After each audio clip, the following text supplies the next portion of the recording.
Welcome to Media Roots Radio. This is your host, Robbie Martin. It's me solo again for the second part of our 9/11 Bulletin feature, Clinton's War on Terror.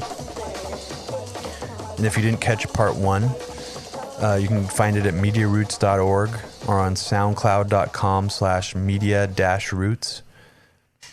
It's the second to last episode we have up. The last episode was Abby's firsthand account of her experience at Guantanamo Bay, covering the trials that are happening there right now. But we're just going to launch right back into Clinton's War on Terror, starting with the Khobar Towers bombing. On June 25th, 1996, 19 American airmen were killed while they slept at the Khobar Towers complex in Saudi Arabia. The terrorist bombing injured more than 500 others. No concrete leads have been established. A Saudi dissident was believed to have been involved in the blast, but the case against him fell apart when he reneged on a plea bargain agreement and insisted he had no information on the bombing. And this is from Wikipedia. It was, quote, a terrorist attack on part of a housing complex in the city of Khobar, Saudi Arabia, located near the national oil company, Saudi Aramco. And this would be the first in a string of late 90s terrorist attacks that all sort of occurred outside the United States, but were later reported to be from Al-Qaeda or bin Laden himself. But what was interesting about this terrorist attack is since it took place in Saudi Arabia, there's a lot of information out there that not only the U.S. government, but the Saudi Arabian government and the U.S. government coordinated together to blame Iran for the attack, instead taking the focus away from, which at the time was Saudi Arabian government support, financial support of bin Laden and Al-Qaeda. From Wikipedia, it says that on June 25th, 2009, Gareth Porter published an article on the website antiwar.com stating that blaming Iran for the Khobar Towers bombing was a false leak released by U.S. officials and Saudi diplomats as sourced by the Washington Post article. This gesture, as reported by Porter, was a face-saving gesture to the Saudi Arabian government for their complicity in allowing Osama bin Laden to target U.S. military targets by using charities based in Saudi Arabia for funding purposes, as long as bin Laden did not target the government of Saudi Arabia. And in this case, apparently he did. This was an attack that took place in Saudi Arabia. But people don't mention that the Khobar Towers bombing was along the similar veins of the African embassy bombings or the bombings of the U.S. Cole, simply because the United States had a coordinated leak to take the focus away from Al-Qaeda and bin Laden because of the Saudi connection. On July 17th, 1996, TWA Flight 800 crashes, and counterterrorism funding is boosted in response. Now, TWA Flight 800 crashed off of the coast of Long Island, New York. 230 people died. And History Commons has an entry about this that says, quote, the cause of the crash is debated for a long time afterward, and terrorism is considered a possibility. With this accident in mind, President Clinton requests and Congress approves over $1 billion in counterterrorism-related funding in September 1996. Now, I'm very ignorant on this subject, so I'm not really going to spend too much time talking about it, but just thought that was a noteworthy event that sort of started to fill Americans' heads with the idea of domestic terrorism. On July 27th, 1996, someone bombs the Atlanta Olympics in the U.S. So this is more quote-unquote terrorism happening inside the United States. Jewell is targeted by FBI investigators, and he is identified as, quote, a person of interest. Sounds familiar, doesn't it? And what was really interesting about this is kind of an early proto Stephen Hatfield style experience. We have had word now of an explosion. A bombing at Atlanta's Summer Olympics. Total chaos, mass pandemonium going on down here. Led to a massive law enforcement investigation. We will consider it an act of terrorism. And soon set off a frenzy of speculation. Who is the real Richard Jewell? FBI officials believe he fits a profile of the type of person who might commit such an act, but concede they have no hard evidence against him. And if anyone's a listener out there of Media Roots, you'll remember our talks about the anthrax attacks in 2001. There were a lot of bizarre circumstances surrounding those attacks. A lot of information out there to suggest that there might have even been inside involvement in those attacks. But Stephen Hatfield was falsely accused for over a year and a half. And his reputation was destroyed. The Justice Department kept saying that he was a person of interest with no charges and no evidence. And then eventually he sued the Justice Department and won $6 million in a settlement for the emotional harm that it caused him and his loved ones and stuff. So this guy Richard Jewell was falsely implicated in the bombings for like multiple weeks. I think maybe even, actually, no, it was more than a few weeks. Richard Jewell said, quote, "For 88 days, I lived in a nightmare." History Commons goes on to say, investigators later learned that two drunken young men rousted by Jewell had intended to steal the backpack containing the bomb and carry it with them into a nearby nightclub. It was later found out to be an anti-abortion activist, apparently. It wasn't anybody Middle Eastern, just a typical old white guy.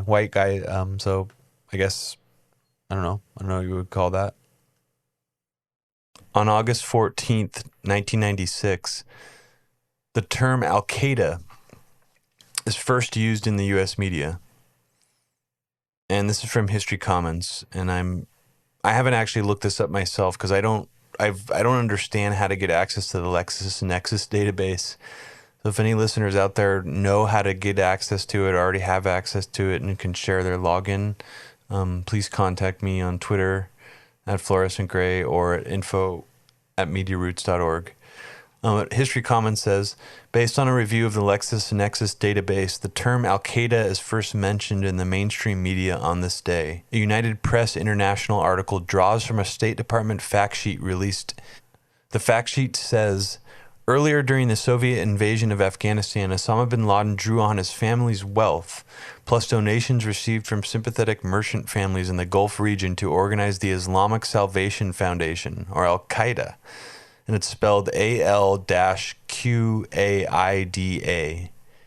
which is a different spelling than the U.S. government would use later on. But in August 23rd, 1996, bin Laden officially declares jihad against the United States. Quote, this is from Wikipedia, he signs and issues a declaration of jihad from Afghanistan entitled, Message from Osama bin Laden to his Muslim brothers in the whole world, and especially in the Arabian Peninsula. Declaration of jihad against the Americans occupying the land of the two holy mosques. Expel the heretics from the Arabian Peninsula. People just jumping into the podcast at this moment. That's not a quote from me. That's a quote from Osama bin Laden talking about expelling the heretics. More interesting Taliban-U.S. relations happening in the background around September 1996. From History Commons. Journalist sees U.S. and Taliban combating Russia over Central Asian pipeline issue. Ahmed Rashid, a correspondent for the Far Eastern Economic Review and Daily Telegraph, conducts extensive investigative research in Afghanistan after the Taliban conquest of Kabul. As he will later write in his 2000 book, he sees a, quote, massive regional polarization between the U.S., Saudi Arabia, Pakistan, and the Taliban on one side, and Iran, Russia, and the Central Asian states and the anti-Taliban alliance on the other. While some focused on whether there was a revival of the old CIA-ISI connection from Afghanistan, it became apparent to me that the strategy over pipelines had become the driving force behind Washington's interest in the Taliban, which in turn was prompting a counter-reaction from Russia and Iran. But exploring this was like entering a labyrinth where nobody spoke the truth or divulged their real motives or interests. It was the job of a detective rather than a journalist because there were few clues. Policy was not being driven by politicians and diplomats, but by the secretive oil companies and the intelligence services of the regional states. So that's a pretty big revelation that sort of implies that, everyone points to the obvious war for oil in terms of Iraq, but when it comes to Afghanistan, besides Michael Moore and a few other mainstream journalists, that side of Afghanistan is barely explored by anyone in the mainstream media to this day. On October 7th, 1996, Fox News premiered its channel for the very first time. The channel premiered with 3 flagship shows, and those were The Cryer Report, hosted by Catherine Cryer, Hannity and Colmes, and The O'Reilly Report, now called The O'Reilly Factor. Debuted in 17 million households.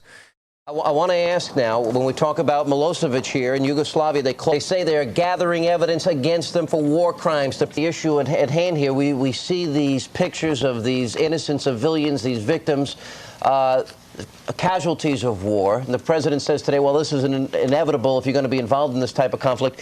Here we have the Serbs just a few years ago were the victims of ethnic cleansing.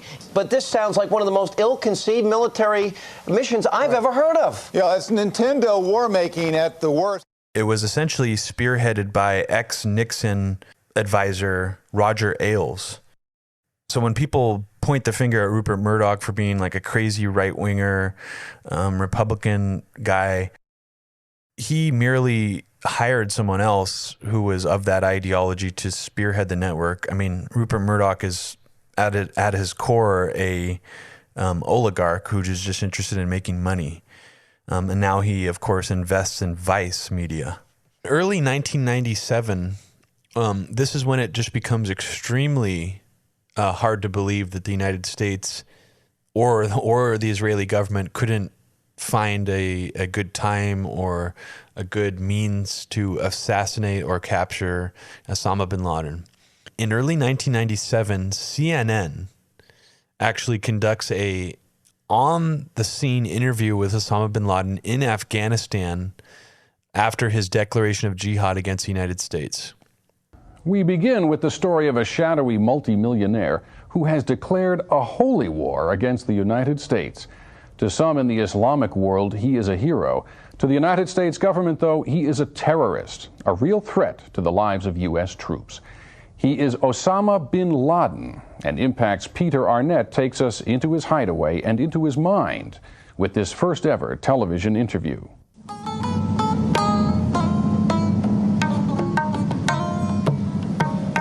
Amidst these remote mountains of Afghanistan are the various hiding places of one of the world's most wanted men, Osama bin Laden. We declared a jihad, a holy war against the United States government. Osama bin Laden tells Peter Bergen, quote, unjust, criminal, and tyrannical. The U.S. today, as a result of the arrogant atmosphere, has set a double standard, calling whoever goes against its injustice as terrorist. It wants to occupy other countries, steal our resources, impose on us agents to rule us. Bin Laden also tells Bergen that Arab holy warriors trained in Afghanistan had banded with Somali Muslims in October 1993 to kill 18 U.S. soldiers in Mogadishu, Somalia. Incredibly, this interview was conducted with no danger. Really, the CNN camera crew, they were able to somehow get access to Osama bin Laden, interview him for over 2 to 3 hours, and then leave unimpeded, which to me is just very strange. And he's there admitting or supposedly admitting to being involved in the Somalia, what they call, which that movie Black Hawk Down was made about. In February 1997, according to U.S. court documents, this is from History Commons again, bin Laden orders the militarization of East African cell of al-Qaeda, a move that culminated in the bombings of U.S. embassies in Kenya and Tanzania, which we'll discuss a little bit later. And we'll also discuss how the NSA had ample foreknowledge to prevent that bombing. And there's a lot of evidence to suggest that they let that bombing occur. And when I say they, I mean the Clinton administration and the U.S. intelligence apparatus let it occur. LEHOP let it happen on purpose. Later, in November 1997, a study group that predicts the consequences of catastrophic terrorism. So future 9/11 Commissioner Jamie Gorelick and Philip Zelikow were part of this fairly small panel of people that were writing about predictions of catastrophic terrorism. And I'm just going to read a long quote. It was a condensed version of the report is published in the Journal of Foreign Affairs in late 1998. And the report is attributed to a bunch of different people, but I think we can safely say that because of Philip Zelikow's academic history and his writing career that had already been well established, that he probably wrote these exact words, although I can't 100% prove that he did. But I'm going to read you a quote from the conclusions of the report. Quote, long part of the Hollywood and Tom Clancy repertory of nightmarish scenarios, catastrophic terrorism has moved from far-fetched horror to a contingency that could happen next month. Although the United States still takes conventional terrorism seriously, it is not yet prepared for the new threat of catastrophic terrorism. And they go on to say, quote, an act of catastrophic terrorism that killed thousands or tens of thousands of people and or disrupted the necessities of life for hundreds of thousands or even millions will be a watershed event in American history.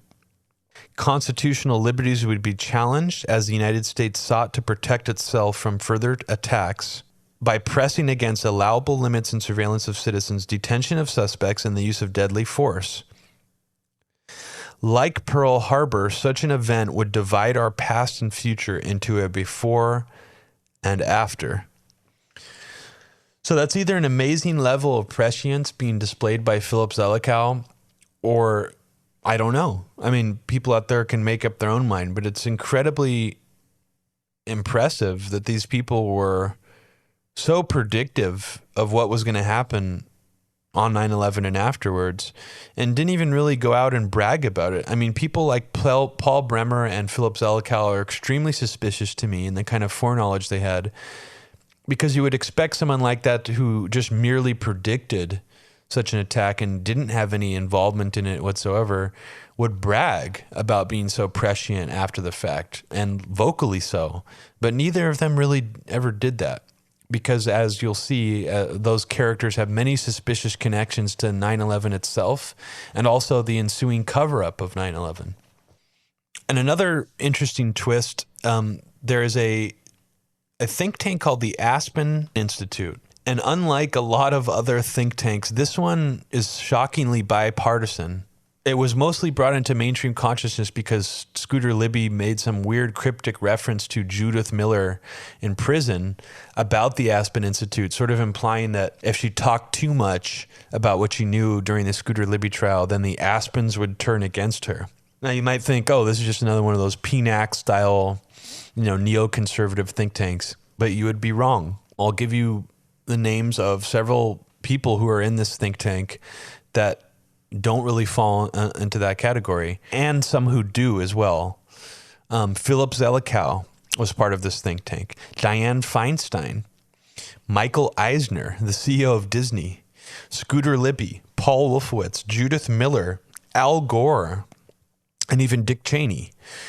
And most shocking for me was that Prince Bandar, aka Bandar Bush, the man who had met bin Laden at one time at a family gathering, is in this think tank together. Very interesting connections there. I recommend everybody look into the Aspen Institute. Not many people have reported on Aspen Institute activities. Founded in 1950. More Taliban-U.S. corporate relations happening around December 4th, 1997. From History Commons, it says, representatives of the Taliban are invited guests to the Texas headquarters of Unocal to negotiate their support for the pipeline. Future President George W. Bush is governor of Texas at the time. The Taliban appeared to agree to a $2 billion pipeline deal, but will do the deal only if the U.S. officially recognizes the Taliban regime. The Taliban meet with U.S. officials. According to the Daily Telegraph, quote, the U.S. government, which in the past has branded the Taliban's policies against women and children despicable, appears anxious to please the fundamentalists to clinch the lucrative pipeline contract. And this was another scene portrayed in the movie Fahrenheit 9/11. It shows the Taliban government officials coming to Texas and doing a press conference where they're like insulting women in the press who are asking them questions. In 1997, while George W. Bush was governor of Texas, a delegation of Taliban leaders from Afghanistan flew to Houston to meet with UNICAL executives to discuss the building of a pipeline through Afghanistan, bringing natural gas from the Caspian Sea. And who got a Caspian Sea drilling contract the same day UNICAL signed the pipeline deal? A company headed by a man named Dick Cheney. Halliburton. From the point of view of the U.S. government, this was kind of a magic pipeline because it could serve so many purposes. And who else stood to benefit from the pipeline? Bush's #1 campaign contributor, Kenneth Lay, and the good people of Enron. Only the British press covered this trip. Then in 2001, just 5.5 months before 9/11, the Bush administration welcomed a special Taliban envoy to tour the United States to help improve the image of the Taliban government. You have imprisoned the women. It's a horror, let me tell you. And I'm really sorry to your husband. He might have a very difficult time with you. Here's the Taliban official visiting our State Department to meet with U.S. officials. Why on earth would the Bush administration allow a Taliban leader to visit the United States, knowing that the Taliban were harboring the man who bombed the USS Cole and our African embassies? As far as I am aware of, this is the first attempt or discussion about an attempt or an actual plan to capture Osama bin Laden in Afghanistan. From History Commons, in late 1997 and early 1998, the U.S. develops a plan to capture Osama bin Laden in Afghanistan. A CIA-owned aircraft is stationed in a nearby country ready to land on a remote landing strip long enough to pick him up. However, problems with having to hold bin Laden too long in Afghanistan make the operation unlikely. The plan morphs into using a team of Afghan informants to kidnap bin Laden from inside his heavily defended Tarnak farm complex. So we knew at the time where he was located. Michael Scheuer, the head of the CIA's bin Laden unit, also known as the Alex Station, calls the plan, quote, the perfect operation. So back in early 1998 is when the drone program sort of got its soft launch. This is when we actually were publicly aware of names like Global Hawk, Predator, another more obscure drone name. One of the early drones was named Dark Star. As early as 1997, the Global Hawk was operating. There's not very much information on if it was operating overseas in any sort of real military capacity, but it's safe to say that the U.S. government has had unmanned aerial vehicle technology for multiple decades before 9/11. If you go back to the document titled Operation Northwoods that was written up by the Joint Chiefs of Staff under John F. Kennedy, they discuss plans in that document on how to pilot a passenger jetliner remotely, essentially a drone jetliner, and this is back in the 1960s. So it's unclear on if they had that technology operationally back then, but later in the 70s and early 80s, we have information that the U.S. military was already experimenting with landing and takeoff of a full 747-sized plane using unmanned aerial vehicle technology. So that's just to give you a taste of just how long drones in general have been going around. But the idea of drone warfare, of sort of expanding the battlefield of a war to be global with no conventions necessary, no UN treaties necessary, just sort of sneak into a country with a drone and bomb something and then leave. That precedent was set under the Clinton administration.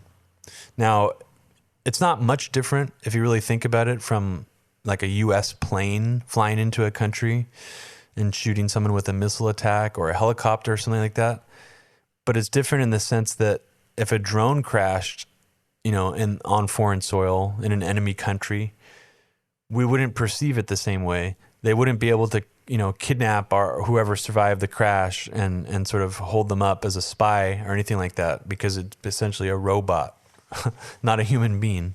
So it has the advantage, one, because people who live in the United States won't care as much if a drone crashes versus a secret spy pilot died. I mean, obviously it's clear which one would upset Americans more and which ones would also upset other countries more, and not just other countries, but world bodies like the United Nations. If we just preemptively went into another country to assassinate a terrorist with a plane or a fleet of jets, we'd be chastised on the world stage. But for some reason, the idea of unmanned aerial vehicles bombing in Yemen, bombing in Pakistan, bombing in Syria, for some reason that's just slipped in as being sort of an okay thing to do. And it doesn't get much scrutiny from really any side of like world politics.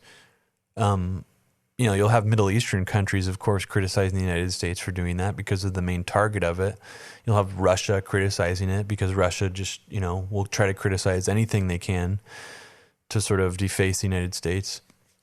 But this is a really weird tie-in here that is so bizarre, it almost lends credence to some of the theories in the 9/11 truth movement that some of the planes used in 9/11 were flown so perfectly that you would have either had to have had an expert, seasoned pilot do the flying, or some kind of unmanned drone technology to do the flying. And I'm not saying I believe either one. I'm just saying that what I'm about to tell you actually, makes that seem less crazy. In 1998, 9/11 hijacker Muhammad Atta possibly trains at a base conducting pilotless aircraft exercises. This is from History Commons. A military report released this year describes the Joint Vision 2010 program, a series of analysis, war game studies, experiments, and exercises which are investigating new operational concepts, doctrines, and organizational approaches that will help enable U.S. forces to maintain full spectrum dominance of the battle space well into the 21st century. Battle space. It's interesting. Battlefield, battle space. The whole world is a battle space. And it continues. The Air Force has begun a series of war games entitled Global Engagement at the Air War College, Maxwell Air Force Base, Alabama. The same report mentions that the military is working on, quote, a variety of new imaging and signals intelligence sensors currently in advanced stages of development, deployed abroad, the Global Hawk, Dark Star, and Predator unmanned aerial vehicles. Air Force spokesman Colonel Ken McClellan said a man named Muhammad Atta, which the FBI has identified as one of the 5 hijackers of American Airlines Flight 11, had once attended the International Officers School at Maxwell Gunter Air Force Base in Montgomery, Alabama. But he adds that there was discrepancies in the biographical data, mainly the birth date, and it may just be a case of mistaken identity. So that's kind of one of those things where maybe this guy backpedaled on what he said because he got a talking to, or maybe it was a case of mistaken identity. It's awfully similar to another military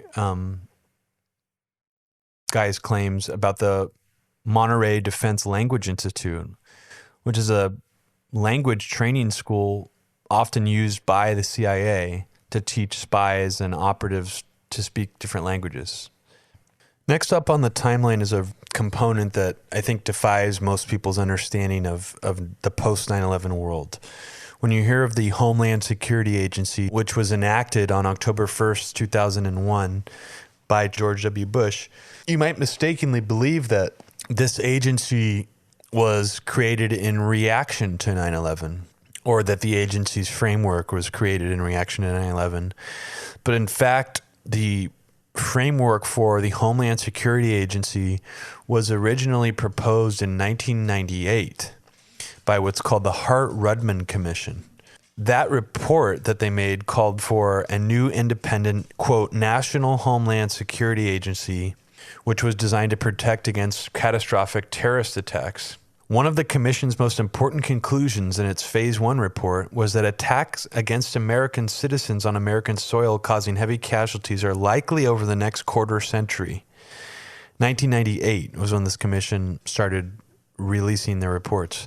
It goes on to say, these attacks may involve weapons of mass destruction and weapons of mass disruption. The United States is today very poorly organized to design and implement any comprehensive strategy to protect the homeland. Here are some people that testified to and were part of the Hart-Rudman Commission. Lee Hamilton, who would later become the co-chair of the 9/11 Commission. Newt Gingrich, Brian Michael Jenkins, again, the guy that we mentioned earlier, who was one of the world's most leading terrorist experts and also was involved in paramilitary terrorism in South America in the 1980s via the RAND Corporation, and Gary Hart. And Senator Gary Hart is actually someone who did brag about predicting 9/11. Because if you read the Hart-Rudman report's conclusions, you essentially get very similar wording to Brian Michael Jenkins, Paul Bremer, Paul Wolfowitz, Philip Zelikow before 9/11 about a Pearl Harbor-like event or a catastrophic terrorist attack with weapons of mass destruction. So he's an exception to that rule that I was telling you about earlier. People who discussed this commission in the Senate included Joseph Biden, Patrick Leahy, Edward Kennedy, Russ Feingold. And there's some contradictory information here. There's a lot of reports out there that Bush didn't fund this until October 1st, 2001, but apparently they assigned Dick Cheney to be in the head of a commission right when he got into office that was supposed to be like a sequel to the Hart-Rudman Commission. But there's a lot of these warring factions, that are trying to shape the 9/11 official story in retrospect. And one of them involves this idea that the Clinton administration had all this stuff already set up, that Newt Gingrich and Bill Clinton actually came together on this in a rare instance of like bipartisan agreement. And we recommended in a commission I served on, the Hart-Rudman Commission, creating a Homeland Security Agency and bringing Coast Guard and Border Patrol and Customs and Immigration into one place where they would actually have a central role and a central mission led by FEMA, because we warned that this incident, as terrible as it is smaller than the incidents that we warned about back in March, which we think in the next 10 or 15 years could include chemical and biological and nuclear weapons. The report was finished in 1998, and it was given to him towards the last 2 years of his presidency. So the Bush administration had all this stuff, and the intelligence agencies were aware of the key recommendations, and a lot of them involved similar recommendations to the one brought up in the 9/11 Commission. I mean, essentially tightening airline security, making it harder to hijack planes, putting GPS positioning inside planes outside of the transponder system. Also, the potential technology to pilot a plane if it had been hijacked externally, so someone could take over the controls via a computer if they find out a passenger plane has been hijacked by a terrorist. All that kind of stuff. But the contradictory information comes in here, where on September 11th, 2001, and I'm going to play you a clip of this, Tony Snow is reporting for Fox News. While they're showing live video footage of the Pentagon on fire, Tony Snow says, or in fact, there may not be a death toll. The casualty toll there may be much lower than originally feared, for the simple reason that the part of the Pentagon that was struck today by an airliner was in fact undergoing renovation, and as a consequence, not all the offices there were occupied. Our James Rosen earlier had passed on a report, interestingly enough, that a couple of the offices in that portion of the Pentagon, portions that were struck, were offices that trying to deal with counterterrorism. One is called the Office of Homeland Defense. It's a newly created office that was slated to get a big budget increase, even though Secretary of Defense Donald Rumsfeld has been talking about reducing expenditures. And also there was an office for special operations and low-intensity conflict. That is shorthand again for dealing with small wars with terrorists around the world. And that's the latest from Washington. Back to New York. Tony Snow in Washington. Tony, thank you. Even Bush himself won't admit to creating the Hart-Rudman Commission's Homeland Security Agency until October 1st, 2001. There were already offices in the Pentagon that were based on the Hart-Rudman report's findings, or it was in reaction to those findings.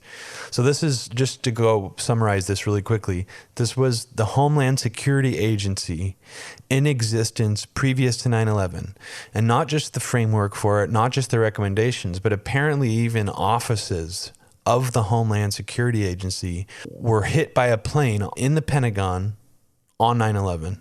The beginning of the Clinton presidency was the first time any Americans had heard of Fox News, but another famous news entity that would sort of change the news landscape forever and would launch it into a new era of citizen journalism and bloggers also made its splash onto the scene with a very famous event. And that event was the Clinton sex scandal, which was first broke by a Drudge Report on January 17th, 1998. Now, Clinton had already been dealing with a lot of other noteworthy sex scandals previous to this, with Jennifer Flowers, some other people that I forget the names of. But this, so at first, when this sort of broke, I don't think that people necessarily thought that it was true yet. We get around to February 1998. And this is when the Kosovo War happened. It was an armed conflict in Kosovo that lasted for about a year. Started in February 28th, 1998, and lasted until about June 11th, 1999. It was fought by the Federal Republic of Yugoslavia, forces of the Federal Republic of Yugoslavia, a Kosovo Albanian rebel group known as the Kosovo Liberation Army. It had air support from NATO and ground support from the Albanian army. This is a quote from Wikipedia. This is like what the historical record shows. This is the official account of how the war got initiated. Quote, after attempts at a diplomatic solution failed, NATO intervened, justifying the campaign in Kosovo as a, quote, humanitarian war. My fellow Americans, today our armed forces joined our NATO allies in airstrikes against Serbian forces responsible for the brutality in Kosovo. We have acted with resolve for several reasons. We act to protect thousands of innocent people in Kosovo from a mounting military offensive. We act to prevent a wider war, to defuse a powder keg at the heart of Europe that has exploded twice before in this century with catastrophic results. And we act to stand united with our allies for peace. By acting now, we are upholding our values, protecting our interests, and advancing the cause of peace. Not too long after the Drudge Report revelation, on January 22nd, 1998, this is from History Commons, it says, President Clinton's pressure on Israel interrupted by Lewinsky revelation. Quote, President Clinton meets with Israeli Prime Minister Benjamin Netanyahu to discuss restarting the stalled Israeli-Palestinian peace process. Clinton immediately chastises Netanyahu for meeting with American religious conservatives before meeting with him. Now, this is the weird part. I guess back in the 90s, Netanyahu thought it was smart to ally himself with Jerry Falwell, who was like one of the world's most famous televangelists at the time. Jerry Falwell will later recall, while Netanyahu was sitting there, he was in a very difficult spot. The pressure was really on him to give away the farm in Israel. But while he was sitting there, someone came in and whispered in Mr. Clinton's ear, and Mr. Clinton turned several colors. Someone was telling him that the cat was out of the bag on Monica Lewinsky. The meeting was terminated. Mr. Clinton had to save himself. The demands to relinquish Israeli territory that would have been forthcoming of Israel, which would have been terrible, were not made. Netanyahu flew back to Israel. He was very funny when he told me about it. He said Israel had been saved by Monica Lewinsky. Now comes a very familiar phrase that we mostly only associate with the Bush administration's rhetoric. But on February 18th, 1998, Clinton accuses Iraq of building, quote, arsenal of weapons of mass destruction. From History Commons again. Quote, President Clinton accuses Iraq of trying to build, quote, an arsenal of devastating destruction, and says, quote, someday, some way, I guarantee you, he'll use the arsenal. I won't tonight, I can't rule out or in any options, but I can tell you I'm very concerned about this, and I don't think the American people should lose sight of the issue. What's the issue? Weapons of mass destruction. And sooner or later, something's going to give here. Sometimes we have to be prepared to move alone. You use the anthrax example. Think how many people can be killed by just a tiny bit of anthrax. And think about how it's not just a question of whether Saddam Hussein might put them on a Scud missile, an anthrax head, and think about all the terrorists and drug runners and other bad actors that could just parade through Baghdad to pick up their stores if we don't take the strongest possible action. I far prefer the United Nations. I far prefer the inspectors. I have been far from trigger happy on this thing. But if they really believe that there are no circumstances under which we would act alone, they are sadly mistaken. Now, it was around this time that a lot of Republican pundits and a lot of people on the right started to think that Clinton was using foreign policy as a distraction from his own sex scandals. And later, a movie will even be produced called Wag the Dog, which sort of references indirectly him going into Kosovo with a NATO bombing campaign right at the height of the sex scandal, sort of eclipsing anything else that he was doing at the time. And in the movie Wag the Dog, they portray the country as Albania instead of Kosovo. On May 22nd, 1998, Clinton creates, for the first time in American history, a counterterrorism czar post. And he selects, of course, Richard Clarke. This is from History Commons. Quote, President Clinton creates the new post of National Coordinator for Security, Infrastructure Protection, and Counterterrorism. He names Richard Clarke for the job, and due to the length of the title, Clarke soon becomes known as the Counterterrorism Czar. On June 9, 1998, President Clinton declares a, quote, national emergency due to the unusual and extraordinary threat to the national security and foreign policy of the United States imposed by Yugoslavia and Serbia over the Kosovo War. So I'm not quite sure if he imposed a national emergency domestically. I'm assuming that's what that means, but I guess that's pretty unusual, especially for something that was happening so far away from us. As you'll see later, there's some interesting ties with Russia here. And during the entire Clinton presidency and most of the George H.W. Bush administration, we weren't engaged in a Cold War with the Soviet Union. The Soviet Union completely collapsed by 1991. And before that, it was already on its way to collapse for, quite a bit. There were people outside of the Clinton administration that were trying to ratchet up the fear about the Soviet Union, about the Cold War, etc. Keep in mind the timing. This is right before the George W. Bush administration takes office. We're about 2.5 years away from the George W. Bush inauguration. So then we get into a little bit more of the NSA's role in pre-9/11 foreknowledge. From History Commons, in late 1998 and after, U.S. intelligence still monitors bin Laden's calls after he stops using his satellite phone. So bin Laden acquired a really unusual thing for like a normal low-level terrorist or whatever probably couldn't afford something like this, but it was a special satellite link-up phone that was aside from a normal cellular phone that was procured for bin Laden. I think it was very expensive to get one of these phones. It was something like $15,000 at the time to buy one. It was like a military-style phone. History Commons goes on to say, articles discuss the extent to which the NSA's Echelon satellite network is monitoring Al-Qaeda, and even seems to make an oblique reference to monitoring the Al-Qaeda safe house in Yemen that enabled the NSA to discover valuable information on hijackers Nawaf al-Hazmi and Khalid al-Midyar. In fact, I know specifics, like 6 or 7 phone calls from San Diego back to the Yemen facility. And by the way, both ends were known. I mean, both numbers were there. That's how caller ID works, Yeah. It's, and you're talking about switches, and now the switches have to know exactly how to pass or where it's coming from to pass the other line back, so they have to have the information to make the connection. Otherwise, it doesn't happen. The article also reveals that since 1995, bin Laden tried to protect his communications with a full suite of tools, but, quote, codes were broken.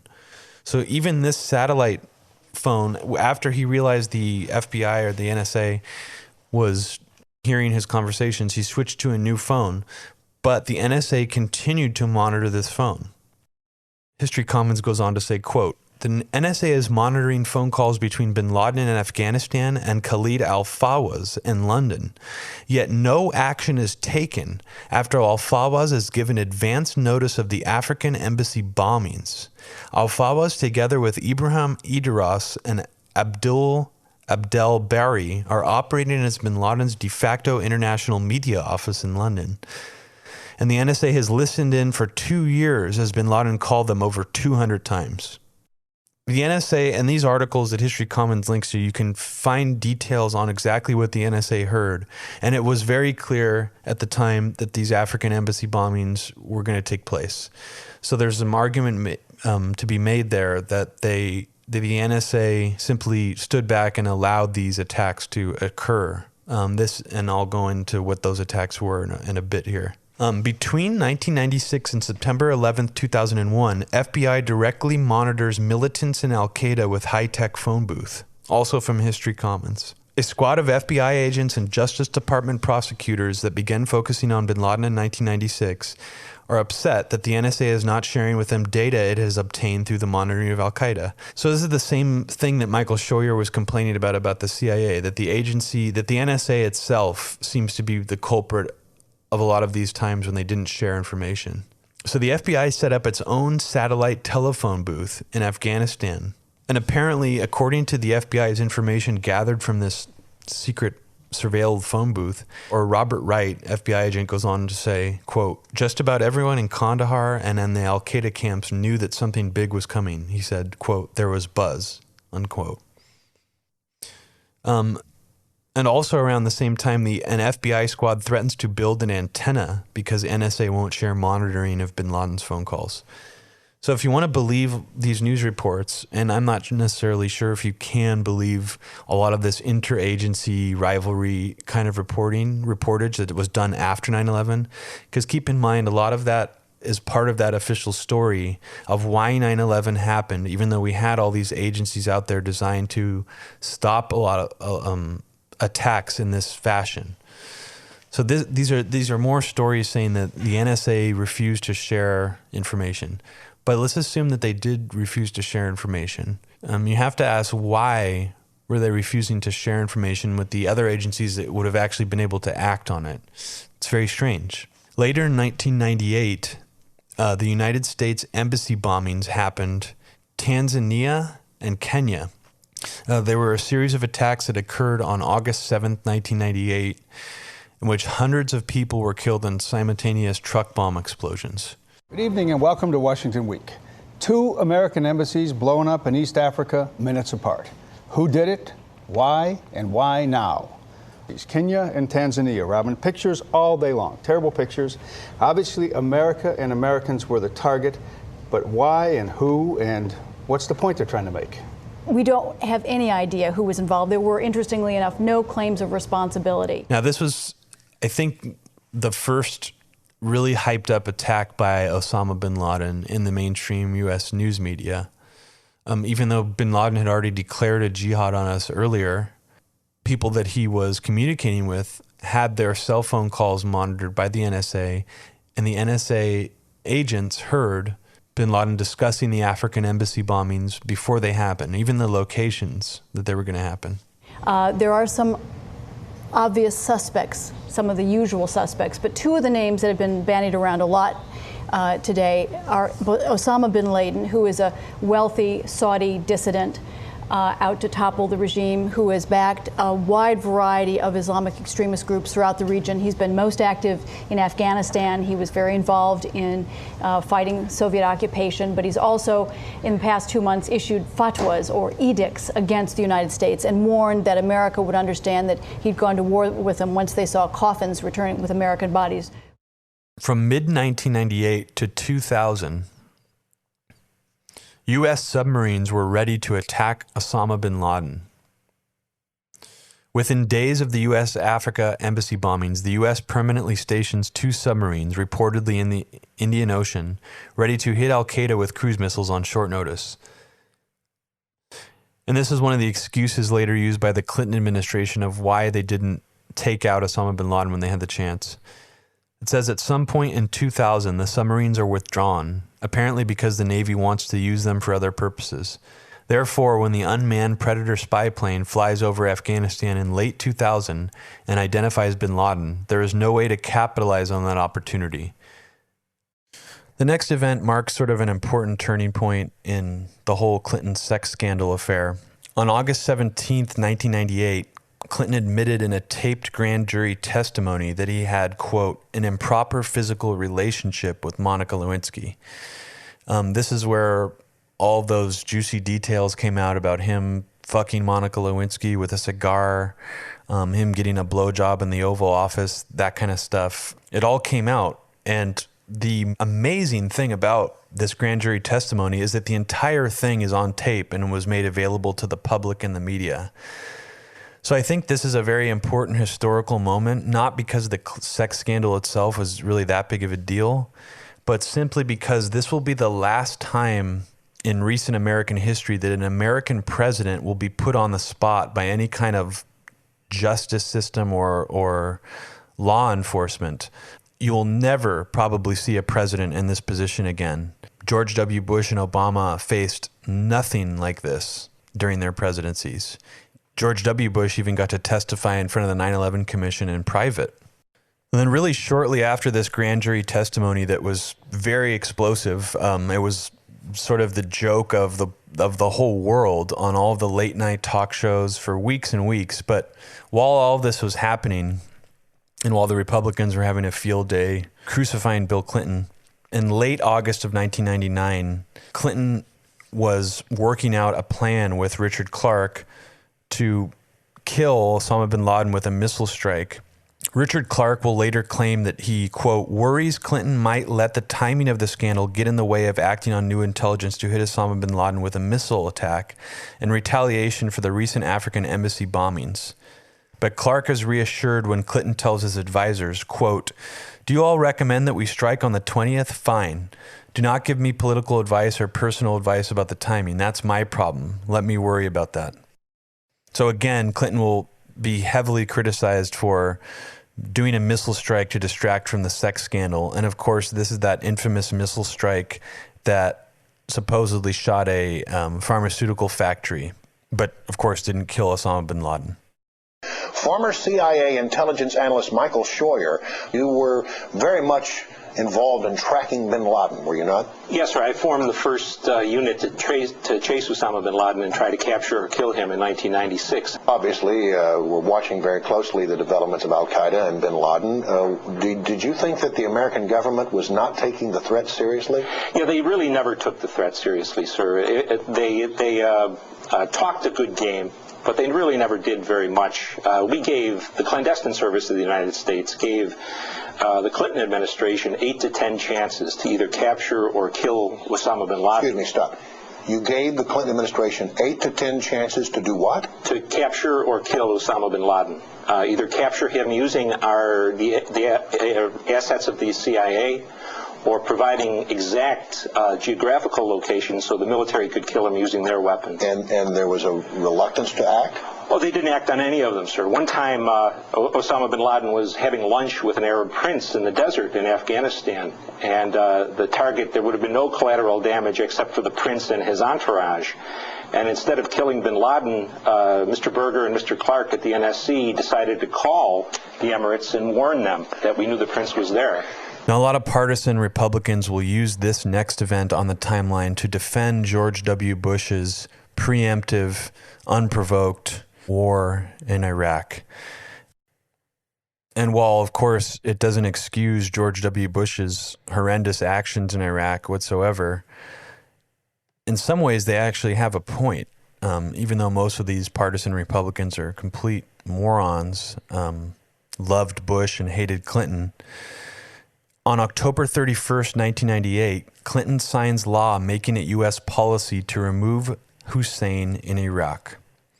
From History Commons, quote, President Clinton signs the Iraq Liberation Act of 1998 into law. The act, which passed with overwhelming support from Democrats and Republicans in both the House and Senate, was written by Trent Lott and other Republicans with significant input from Ahmed Chalabi and his aide, Francis Brooke. Working with Congress to implement the Iraq Liberation Act, which was recently passed. Saddam Hussein remains an impediment to the well-being of his people and a threat to the peace of his region and the security of the world. We will continue to contain the threat that he poses by working for the elimination of Iraq's weapons of mass destruction capability under UNSCOM. However, over the long term, the best way to address that threat is through a government in Baghdad, a new government that is committed to represent and respect its people, not repress them. Over the past year, we have deepened our engagement with the forces of change in Iraq, reconciling the two largest Kurdish opposition groups, beginning broadcasts of a radio-free Iraq throughout the country. We will intensify that effort. The hard fact is that so long as Saddam remains in power, he threatens the well-being of his people, the peace of his region, the security of the world. The best way to end that threat, once and for all, is with a new Iraqi government, a government ready to live in peace with its neighbors, a government that respects the rights of its people. Bringing change in Baghdad will take time and effort. We will strengthen our engagement with the full range of Iraqi opposition forces and work with them effectively and prudently. We often hear about how many warnings President George W. Bush got about bin Laden or members of al-Qaeda planning to hijack planes and use them as weapons against landmarks in the United States. But we don't hear about this kind of stuff very often, such as the event on December 4th, 1998, where Bill Clinton was warned that a bin Laden attack was in the planning phases, where bin Laden was preparing to hijack U.S. aircraft inside the United States. From History Commons, it says, quote, an item in President Clinton's presidential daily briefing is titled, Bin Laden Preparing to Hijack U.S. Aircraft and Other Attacks. The PDB says bin Laden and its allies are preparing for attacks in the U.S., including an aircraft hijacking.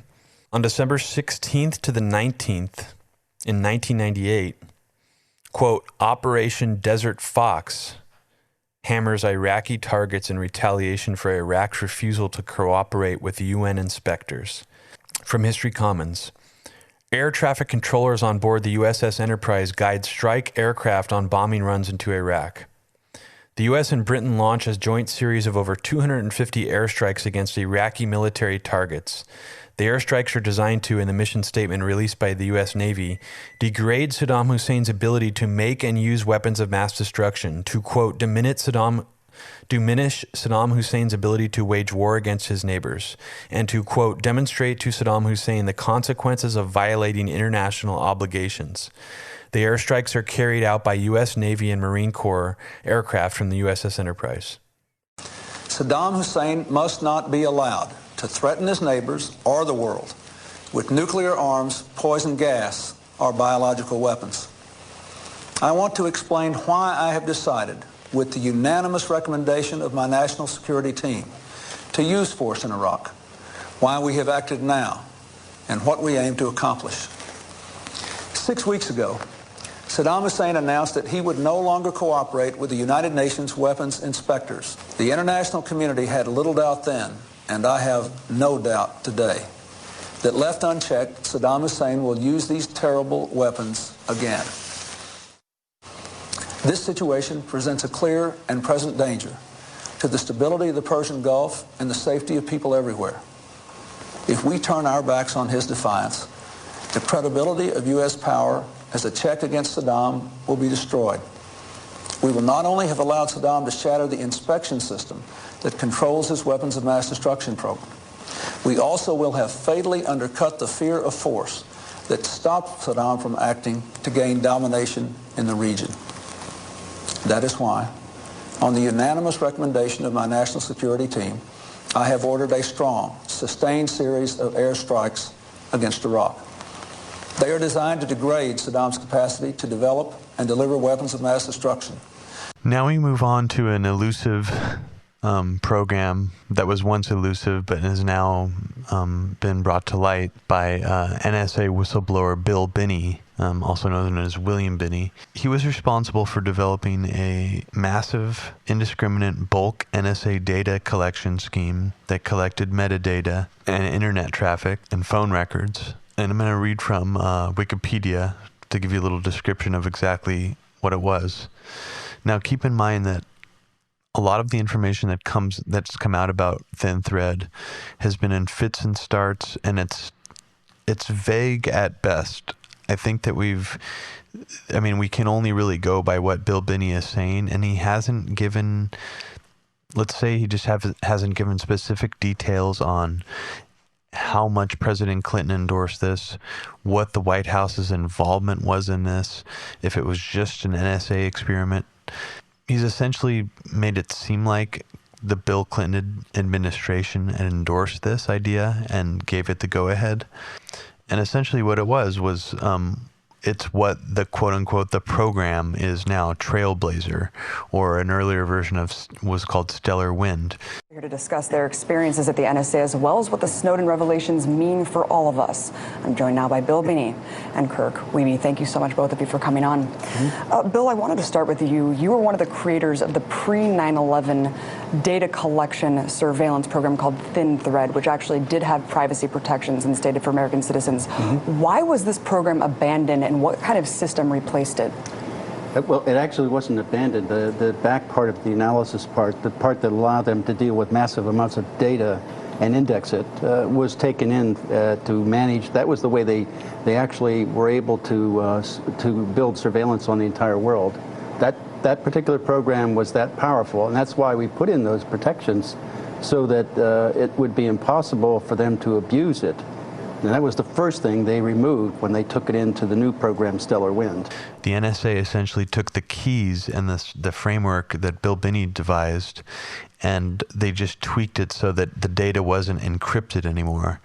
Bill Binney put an encryption scheme in the original version of Thin Thread, which made it so that you couldn't tell who was communicating from one end to the other unless you found something suspicious, or I guess suspicious activity through the patterns, and then you would then go get a warrant to check and see who that was, and actually then maybe actually start wiretapping their phone calls and things like that. And on Wikipedia, they describe Thin Thread as the program would have used a technique of encrypting sensitive privacy information in order to comply with legal concerns. Thin Thread would have bundled together 4 cutting-edge surveillance tools, more sophisticated methods of sorting through massive phone and email data to identify suspicious communications, U.S. phone numbers and other communications data, and encrypted them to ensure caller privacy, employed an automated auditing system to monitor how analysts handled information in order to prevent misuse and improve efficiency, analyzed the data to identify relationships between callers and chronicle their contacts. Intelligence experts describe as rigorous testing of Thin Thread in 1998. The project succeeded at each task with high marks. So the Thin Thread program, as we'll learn later, that a lot of the people who were concerned with the Millennium-related terrorist threat, they wanted it to be launched in 1999. They were hoping that Thin Thread would be launched in time for them to be able to predict movements of possible terrorist threats on the Millennium. And it was, quote, coincidentally ready to be launched around 9/11. I'm not quoting this Wikipedia entry anymore. I'm just talking now. Now, tying into this, that the fact that Thin Thread had already been devised. Now, you could argue, if you're thinking of the war on terror and this whole like terrorism propaganda framework in the context of Bush only, you would wrongly assume that, okay, they used this opportunity of 9/11 to implement this massive bulk data collection scheme, and that's how they got their way. That's how they got their way in, But somehow this scheme had already been set up before 9/11 without a looming or imminent threat. So then we jump to another NSA program, which was codenamed the Clipper chip. And this is from Wikipedia. The Clipper chip was a chipset that was developed and promoted by the U.S. National Security Agency as an encryption device with a built-in NSA backdoor. It was to be adopted by telecommunication companies for voice transmission. It was announced in 1993, and by 1996, it was entirely defunct. This is according to the historical record, but we don't really know how many phone companies decided to accept this secret backdoor chip in their devices. And keep in mind, this is also for landlines. This is not just for, I mean, this is 1993, so you have to imagine back in 1993, there are very few people using cell phones, you know, in the mainstream. Cell phones didn't really start to become popular until the late 90s. In early 1999, there's an ABC News report that's based on some anonymous intelligence officials in the Clinton administration. They're putting out a report that's trying to tie bin Laden to Saddam Hussein. And the report is essentially claiming, and I'll play a little clip here, Saddam Hussein allowed bin Laden to visit Iraq, and bin Laden met with several senior Iraqi intelligence officials about trying to procure a nuclear weapon to perform some kind of like nuclear terrorist attack. The U.S. government alleges he was under secret orders to procure enriched uranium for the purpose of developing nuclear weapons. These are allegations bin Laden does not now deny. It would be a sin for Muslims not to try to possess the weapons that would prevent the infidels from inflicting harms on Muslims.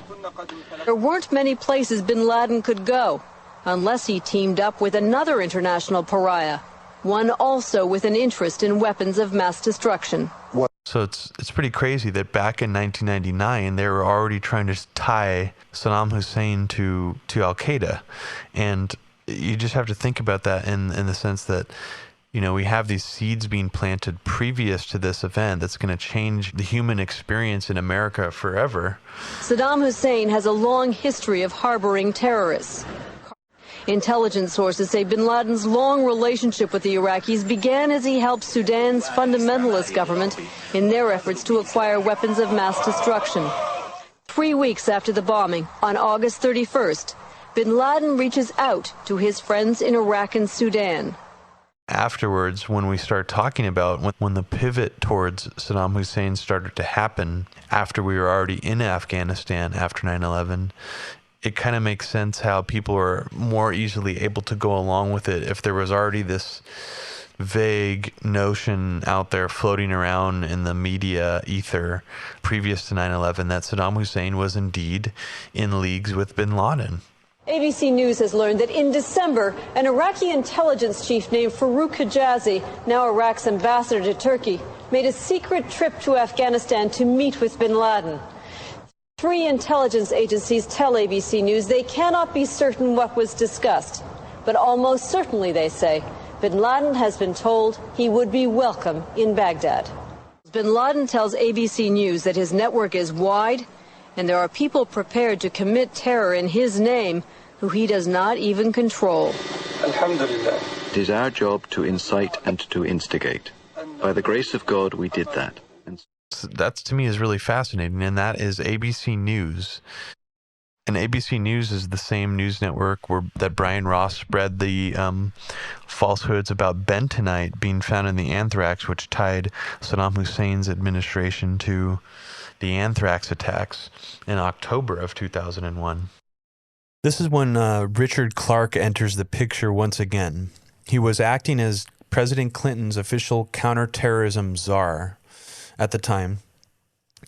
And it's very interesting to me that he was probably the most prominent figure in the United States to focus on specifically bioterrorism. And he did a talk at the tail end of 1998, in October 7th, called U.S. Counterterrorism Policy. And the talk is specifically about how many aspects of the United States infrastructure are not prepared for a massive bioterrorism attack. He specifically hones in on anthrax as being one of the most likely. He talks about how Iraq has anthrax and other state actors have anthrax as well. And nerve gas is another thing suggested. Whether they are rogue nations or terrorist groups, could attack a country, could attack a military power that was vastly more superior militarily than they were. Two events happened that drew our attention to the issues again of chemical weapons and biological weapons. First and foremost was the continuing problem with Iraq. Iraq, you recall, was one of the few nations in the history of the world to have used chemical weapons. They used them not only on the Iranians, but they used them on their own people. And after the war called Desert Storm, the United Nations put into effect an arms control regime to find and destroy Iraq's weapons of mass destruction. The Iraqis were fitfully cooperative. They cooperated a little bit on missiles, they cooperated a little bit on chemical weapons, but consistently, they did not cooperate in the UN's investigation of their biological weapons program. So the Bush administration and a lot of these neoconservatives used a lot of this rhetoric from him to help promote their message against Iraq later. And then in early 1999, Richard Clarke also did a talk called Bioterrorism Prevention, where it was giving suggestions on how the U.S. government can better respond to such an attack. Again, mostly focusing on anthrax. He even mentions the idea that a terrorist could use a biological agent on a government building. And that's what happened when Tom Daschle and Patrick Leahy were sent anthrax in the mail to the U.S. congressional offices. The Iraqi regime seemed to be willing to take almost any punishment and go to almost any extreme in order to preserve a biological weapons option. And the list of nations developing biological weapons and chemical weapons. I think it is perfectly legitimate for us to ask ourselves if those nations, state sponsors of terrorism, have funded terrorism, have equipped terrorists, have harbored terrorists, have given them intelligence support. If they've done all of that, and they have biological weapons in their own arsenals, is it prudent for the United States to assume that they will never cross the line and give those biological weapons to terrorist groups? Now, this next event's going to be one of those quickies that I'm not going to really go into in depth because we have a lot of other events that are covering similar things, but this is an interesting, notable event. On February 18th, 1999, CIA spokesman Bill Harlow releases a Tom Clancy-esque sort of military terrorism thriller novel, but the plot in this novel involves terrorists hijacking a commercial airliner and using it as a kamikaze weapon. Bill Harlow later co-authored George Tennant's book, At the Center of the Storm. The next event on our timeline, around February 1999, is almost so ridiculous that it's hard to believe. The coincidental nature of it in some ways is almost more ridiculous than the lone gunman pilot, which aired before 9/11, that portrayed a group of military-industrial complex old white dudes trying to frame Arab terrorists by remote controlling a commercial airliner and flying it into the World Trade Center. From History Commons, it says, in February 1999, a Hollywood action movie was planned based on terrorist plot to blow up the World Trade Center. Quote, production begins on Nosebleed, a major action comedy movie based around a terrorist plot to blow up the WTC, which will star the well-known martial artist and actor Jackie Chan. In the movie, Chan will play a window washer at the WTC who uncovers a terrorist plot to bomb the Twin Towers. Chan's character teams up with a waitress who works at Windows of the World, the restaurant at the top of the North Tower. The script, originally written in 1999, includes one of the terrorists explaining why the WTC should be destroyed. The terrorist says, quote, it represents capitalism, it represents freedom, it represents everything America is about, and to bring those two buildings down would bring America to its knees. The film was never finished. It went into production, but it was because of 9/11. It was never completed. We're heading up into March 1999, and History Commons has an interesting event here. This goes along the lines of foreign intelligence agencies' warnings about 9/11 happening before 9/11 in the years and months leading up to 9/11, except we mostly only hear about ones that came through during the Bush administration. But keep in mind that Bush was only in office for a little under a year until 9/11 happened. So it makes sense that some of these foreign intelligence warnings about 9/11 hijackers and other various things would come in during the Clinton administration. So this is 1999. History Commons says, Germany provides CIA the first name and phone number of 9/11 hijacker Marwan al-Sheni. CIA takes no action.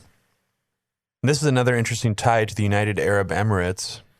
Someone that Richard Clarke is, I should say a country that Richard Clarke is very close with, and he also is very, very close to the royal family there.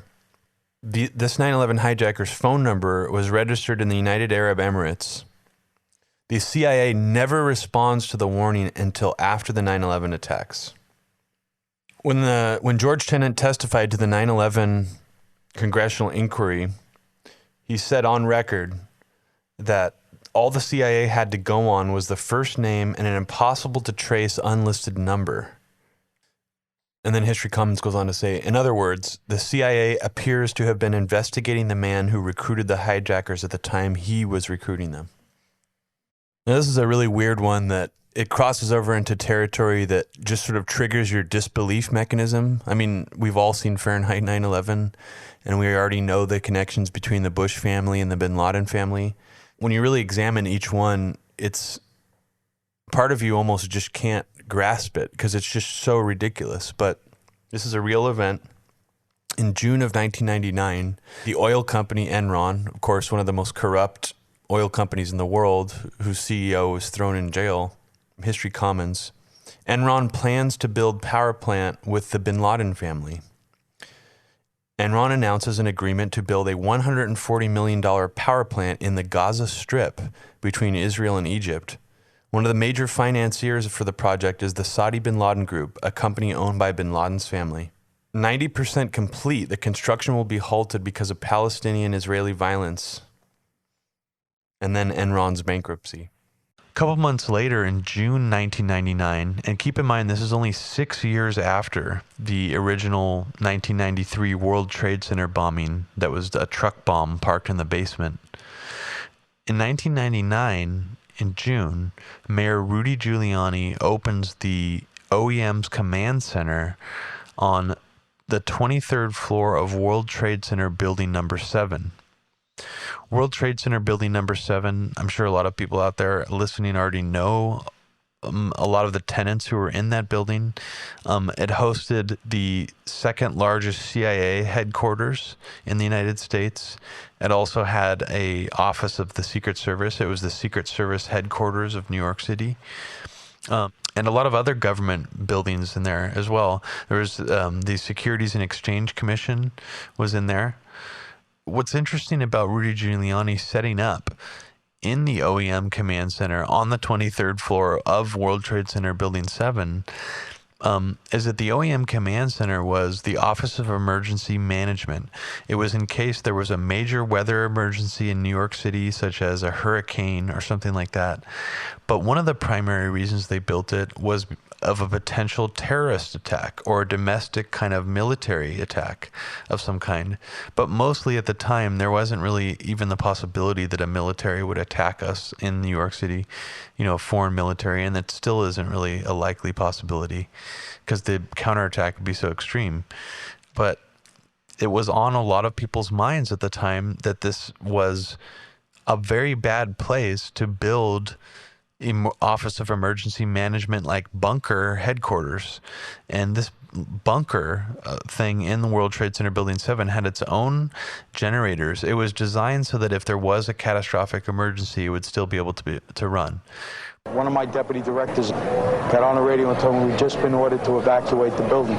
That building was the home of Shearer's state-of-the-art emergency operations center, a bulletproof bunker designed to weather hurricanes, blackouts, and bombs. It was a dazzling array of manpower and technology, workspace for 58 government agencies, computers pinpointing every sewer line and subway tunnel, hotlines to the police and fire departments. But on September 11th, there was just one problem. The $13 million facility was located on the 23rd floor of 7 World Trade Center, and Shearer's staff had to evacuate. Ironically, that's the home to the city's emergency operations center. That's the bunker that was supposed to be impervious to almost any attack, and the place where they would coordinate response to something like this. Also some Secret Service offices in Building 7 at the World Trade Center. I think one of the ironies about this is that the multi-million-dollar emergency system that was inaugurated, I think, about a year ago, maybe a little bit longer, is located where? In the World Trade Center. That's right. And therefore rendered fairly useless today, and they've moved to other locations temporarily. Now things get a little weirder here. I forgot to mention that talk that Richard Clarke gave in October 7th, 1998, the U.S. counterterrorism policy, he was basically on stage with another guy named Jerome Hauer. The talk revolved around what would be the response to biological and chemical terrorist attacks in the United States. There's Richard Clarke on stage with this guy who was the executive director of the Office of Emergency Management in Building 7 in New York City. And Richard Clarke is essentially endorsing the idea of having this command bunker in WTC 7. But at the same time, there was a lot of people actually criticizing Rudy Giuliani for doing this. And even after the event of 9/11, we'll play you a clip here of him being criticized for deciding to put it in this area instead of somewhere farther away where they could have actually responded better to such an attack. Mayor who's claiming to run on 9/11 built his OEM center, his communication center, the basis for all decisions to be made, on the site of the World Trade Center that had been attacked just 8 years earlier. I mean, he's the one that made the decision to put their bunker in 7 World Trade Center, which when I was down there on 9/11 that day, I've seen police detectives yelling in the streets that we told him not to put it here, you know, because that was the target of the terrorists. 7 World Trade Center collapsed at 5 o'clock that night, and the emergency command center was never used that day. Mayor Giuliani was running on the street, and he was talking to the media instead of being in a controlled environment making controlled decisions. Can't go to city. Why? Here is the leader of the city running away from the scene, leaving uniformed personnel from fire and police to deal with this tragic situation that was occurring. Richard Clarke also gave another talk in January of 1999. The talk was called Terrorism Issues, and this was actually after he was elected to the position of terrorism czar. So now he was like officially part of the White House high-level staff. He's in the briefing room at the White House doing this talk with Janet Reno. This is just to give you an example of just how many terrorism fears were being pumped out into the public consciousness during this time. At this point in time, it's primarily Richard Clarke. White House to join a briefing where Attorney General Janet Reno and Health and Human Service Secretary Donna Shalala discuss cyber, chemical, and bioterrorism. Whoever it is, do we have any defense against ICBM missiles that might deliver this kind of thing? Let me just say, we have no intelligence that indicates there is an ICBM-based threat carrying chemical or biological weapons. And one of the reasons behind this chemical and biological defense preparation initiative is our concern that that kind of threat could emerge in the future. General, is there a civil liberties issue here? The ACLU seems to think that in setting up a national program of coordination, there may be. What I have instructed the center to do, the National Infrastructure and Protection Center and the FBI, is to work with our lawyers. And we have recruited and trained lawyers who have the technical information and expertise together with the legal expertise to ensure that what we do complies with the Constitution, complies with privacy rights, And we believe firmly that we can continue to meet our obligations in law enforcement in this era of new technology, while at the same time complying with the Constitution in every way. That hasn't been worked out yet. In other words, they're looking at... No, we're working on it daily. Next up on the timeline, in June 1999, the Kosovo War was winding down, the Kosovo NATO military intervention. And I really hate using phrases like that. And a lot of the time I'm using them on the podcast. I'm not endorsing the language because I think that it's designed to sort of minimize what something like that actually really is, which is it's a murderous bombing campaign. There's a great book by Noam Chomsky. I'm not sure exactly when it came out, but it's called The New Military Humanism, Lessons from Kosovo. And it's sort of one of his more pocketbook-sized books. It's only like maybe 150 pages long. But it's one of the only books I've seen that actually tries to take apart and dissect all the language and the propaganda during Clinton's Kosovo War. And the way that war was sold to us was based on this sort of humanitarian intervention that we needed to stop genocide. But Noam Chomsky does a fantastic job of just totally destroying all that propaganda. I mean, for me personally, I think Noam Chomsky's books from the 90s are some of my favorite books of his. The more short, concise, pamphlet-sized and pocketbook-sized ones. He also wrote a great book in 1997 called Media Control, which, regardless of what you think about Noam Chomsky, the guy really had great insight onto what was going on pre-9/11. And when you read the book Media Control, it almost seems as if, he's already gone through 9/11 by the way he's talking about the media. But he was aware of all this stuff before 9/11, of how controlled it was, how they would just parrot official talking points and all that kind of stuff. So I highly recommend checking both of those books out. Yeah, sorry about going off on a tangent on Noam Chomsky there. I have a lot of criticisms of him as well. I think the way he's responded to a lot of more modern post-9/11 crises has been extremely weak, and even in some regards apologist for the official propaganda. I mean, I think he's just maybe slipping in his old age. So sorry, back to the tail end of the Kosovo War. This is from an article about a captain named James Blunt III, UK citizen, and the article talks about the very end of the Kosovo War and sort of a really intense incident that happened as we were finishing off this operation. I'll read a little bit from the article here. It starts with, Serbia has withdrawn from the campaign. Hundreds of thousands of refugees wait over the border to return to their homes. A column of 30,000 NATO troops is advancing towards Pristina airfield, a crucial strategic position. Unexpectedly, the Russian forces reach the airfield first. Russia, Serbia's patron, is hoping to stake a claim in the occupation. The soldiers are pointing their weapons at the incoming Allied troops. Quote, destroy, orders the U.S. general over the radio. Instructions from the very top. And this general that was ordering NATO forces to attack Russian troops was Wesley Clark, who was one of the presidential candidates in 2004. James Blunt III was 25, a captain in the lifeguards, and the lead officer at the front of the NATO column. He risked a court-martial by refusing to obey those orders from General Wesley Clark to attack the Russian forces. And James Blunt III says, quote, I was given the direct command to overpower the 200 or so Russians who were there. The soldiers directly behind me were from the parachute regiment, so they're obviously game for the fight. Quote, the direct command came in from General Wesley Clark. It was to overpower them. Various words were used that seemed unusual to us, such as destroy. And if you really think about what that would have meant if we had attacked Russian troops, several times during the Cold War, things became hot. Spy planes were shot down and things like that, but at no point that I'm aware of did we ever actually attack Russian troops.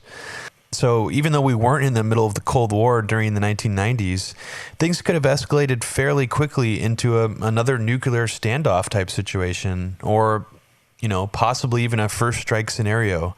So even though this event isn't very well known about, after this war wrapped up and the story was relayed by James Blunt, the media has sort of made jokes about how James Blunt saved us from World War III. And I think he's sort of like he's a celebrity in England for other reasons. I think he's a musician or something. We're going to go back in time a little bit here, back to May of 1999, about a month before the end of the Kosovo War. This is from History Commons. During a regional crisis, Clinton threatens to publicly expose Pakistan's support for bin Laden. In May of 1999, Pakistani General Musharraf actually tried to instigate a situation in Kashmir, which is a border between India and Pakistan that has been disputed for extremely long time. He tried to instigate a situation and threatened to use nuclear missiles against India. Word of this threat and instigation filtered down to President Bill Clinton at the time. And 2 months later, when Pakistani Prime Minister Nawaz Sharif comes to the U.S., Clinton is livid, and he yells at Sharif for breaking promises, not only about Kashmir, but, quote, also about failing to help with bin Laden.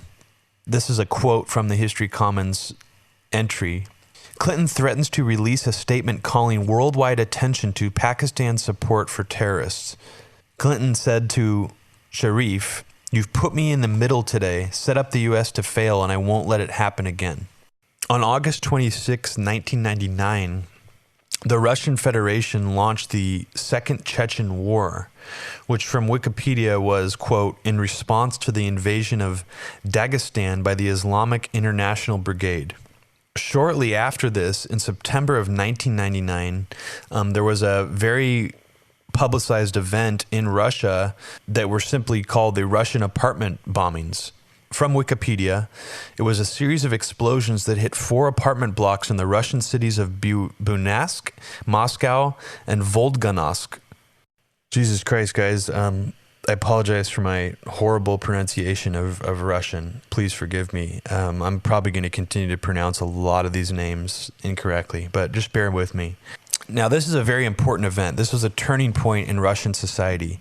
A lot of people claim that this created a situation for Vladimir Putin to rise to popularity and create many of the preconditions for more draconian laws in Russia and more of a crackdown, all in the excuse and the name of terrorism. The apartment building bombings killed 293 people and injured 651.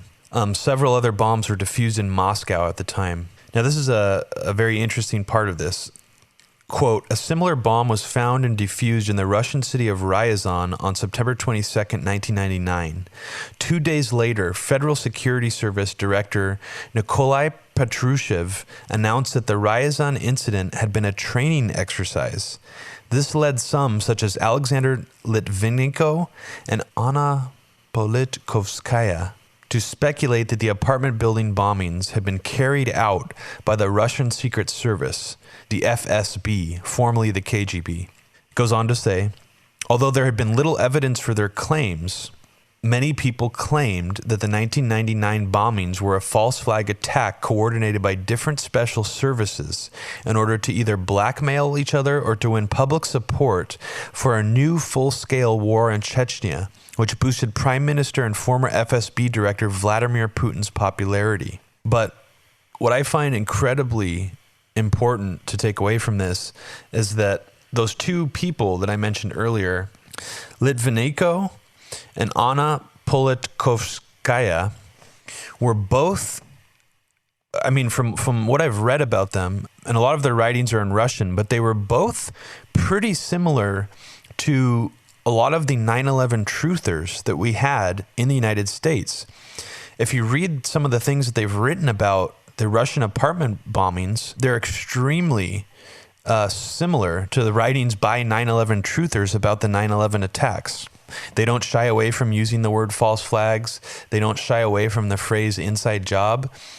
But what's incredibly remarkable about their stories is that they were both murdered. Litvinenko was poisoned with a rare radioactive isotope called polonium many years later. And Anna was shot, and her body was later discovered. And they were trying to reveal that they believed that people in the FSB directly orchestrated these terrorist attacks to give Russia a pretext to go into Chechnya.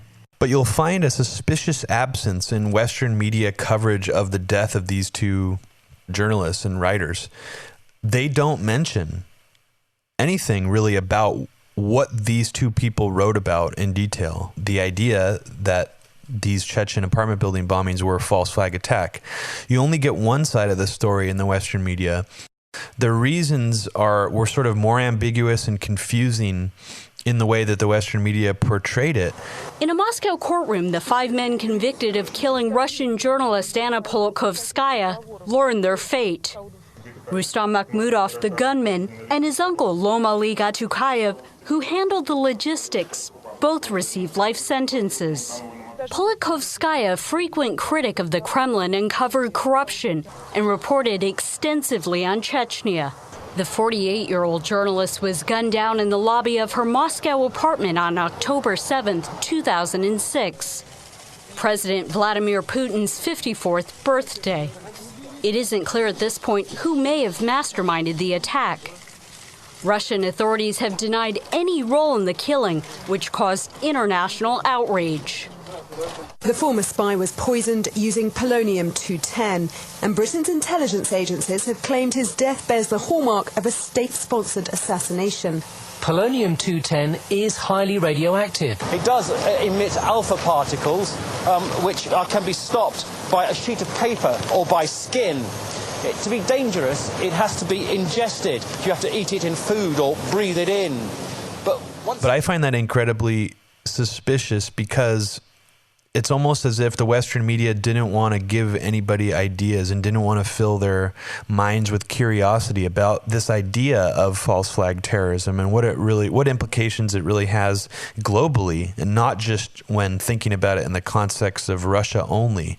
It's not a far leap to think, well, wait a second, what if other countries are doing these kind of attacks too? And what if the United States maybe is involved in some of these kind of attacks? So I think as you go back through news archives in the United States and Western media outlets about the deaths of these two journalists, you will find that suspicious omission of the fact that they were basically the Russian equivalent of 9/11 truthers.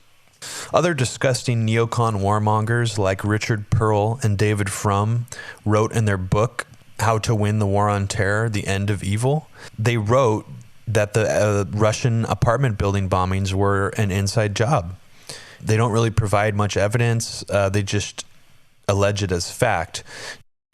And just on a side note, an interesting tie-in that happened right here is that in 1999, during this Chechen war, from History Commons, it says, quote, at least 11 of the 9/11 hijackers travel or attempt to travel to Chechnya between 1996 and the year 2000.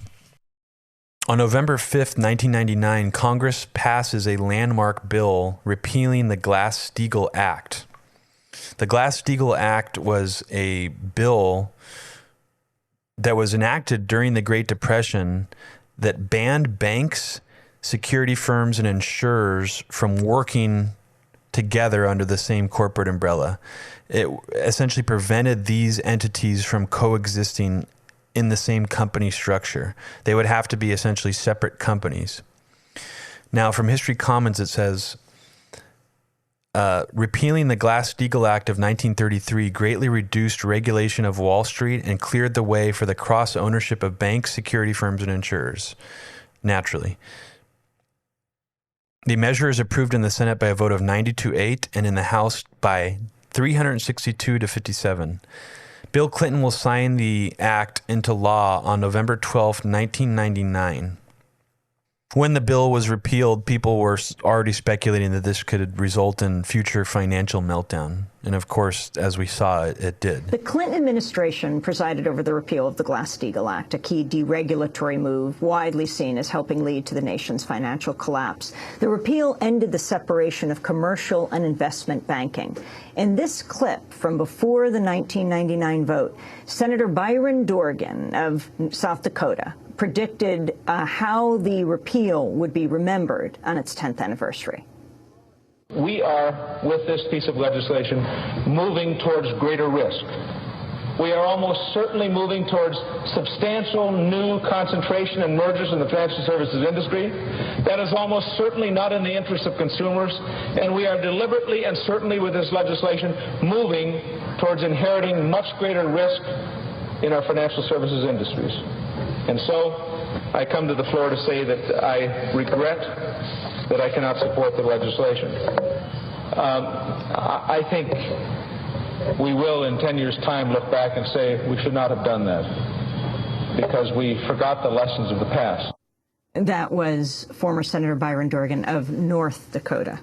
The next event on the timeline will also defy, I think, many people's understanding of the post-9/11 police state or federal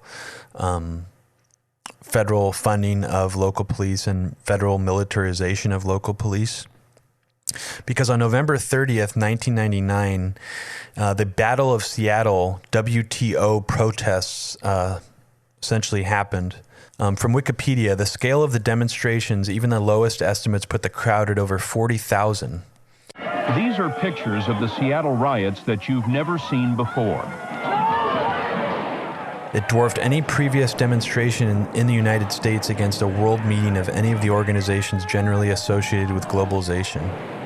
And of course, if anyone's seen footage from the Battle of Seattle or remembers it when it was happening in the media, we saw one of the biggest police crackdowns ever of any protest since the early 70s in the United States. And I think this marked a pretty distinct turning point in the way that the federal government was collaborating with local police to stop social uprisings and protests. What do you make of the police response in Seattle? It was not surprising. Not surprising. I don't think any of us here are surprised with, the firing of rubber bullets, the firing of wooden bullets, the firing of tear gas. Immediately after the state of Washington and the city officials in Seattle just saw how overwhelming this protest was and how hard it was going to be to stop it, even with militarized police and SWAT riot police. The governor of Washington, Gary Locke, called in 2 battalions of National Guardsmen on December 1st. And of course, just like Ferguson or Occupy, this is not surprising at all, but Wikipedia says, the police response appears to have included many local residents, although it's known that many local residents were treated as protesters, even being tear gassed, despite having no part in the protests. Like that's any surprise whatsoever to anyone who's been to any protests with that kind of police response. On December 8th, 1999, the CIA concludes that bin Laden plans many imminent attacks, including some inside the U.S. From History Commons, quote, the CIA's Counterterrorism Center concludes in a classified report that bin Laden wants to inflict maximum casualties, cause massive panic, and score a psychological victory. He may be seeking to attack between 5 and 15 targets on the millennium. Quote, because the U.S. is bin Laden's ultimate goal, we must assume that several of these targets will be in the U.S., end quote. The next day, on December 9th, 1999, President Clinton is warned about al-Qaeda operatives living inside the United States. From History Commons, quote, as an al-Qaeda millennium plot is broken up in Jordan, attention is focused on that fact that 2 of the plotters were longtime U.S. residents. The National Security Advisor Sandy Berger sends a memo to President Clinton about the 2 men, Raed Hijazi and Khalid Deek. Hijazi had lived in California and then moved to Boston to drive a taxi for several years. The 9/11 Commission will say Berger tells Clinton was a naturalized U.S. citizen who had been in touch with extremists in the United States as well as abroad. Later in the month, counterterrorism czar Richard Clarke will warn Berger that, quote, foreign terrorist sleeper cells are present in the United States and attacks in the U.S. are likely. One of the people involved in the Millennium Terror Plot, Deek, is arrested on December 11th, but he will eventually be released without being charged. A few days later, Clarke authorizes a study that looks into Deek's connections, but no action will be taken when it's discovered that Deek's next-door neighbor is still living in Anaheim, California, and running an al-Qaeda sleeper cell there. And then we head towards the Republican primaries. In January 24th, 2000, John McCain, Alan Keyes, Steve Forbes, George W., Orrin Hatch, and Gary Bauer were all pitted against each other in the Republican primaries. And the Republican primaries got quite dirty, and this is when we would first really hear about Karl Rove and what kind of dirty tricks he played. From Wikipedia, quote, allegations were made that Karl Rove was responsible for a South Carolina push poll that used racist innuendo intended to undermine support for McCain. The question in the poll was, would you be more likely or less likely to vote for John McCain for president if you knew he had fathered an illegitimate black child?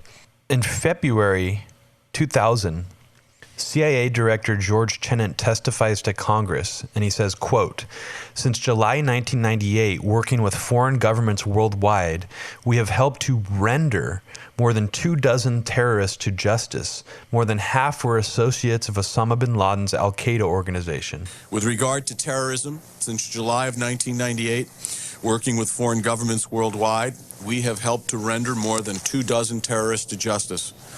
More than half were associates of Osama bin Laden's organization.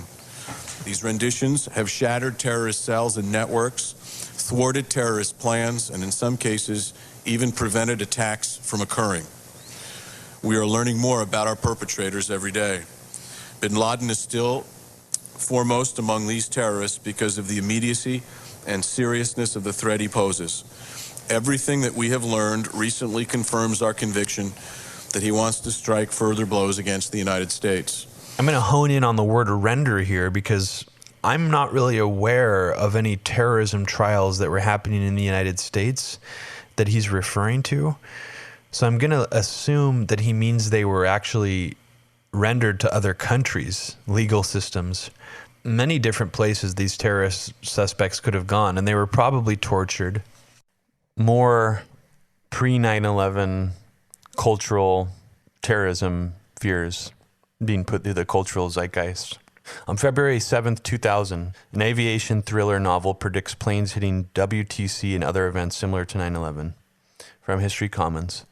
Blackout, the new novel by aviation thriller writer John J. Nance, includes scenes which appear to predict aspects of the 9/11 attacks, such as a character suggesting the possibility of a Boeing 747 crashing into the World Trade Center because its pilots have been incapacitated by terrorists.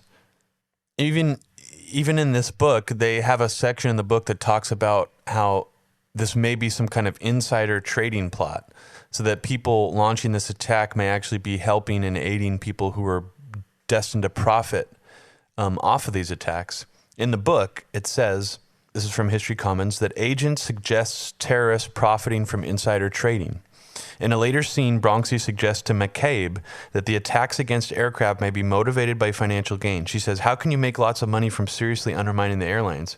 How about selling their stock short or softening up the industry for financial takeovers? She suggests that the terrorists may already be getting precisely what they want from collapsing airline market prices. When asked if stock prices are down as a result of the plane crashes, Bronxy replies, big time, as much as a 10% drop. If this continues, they'll go into free fall.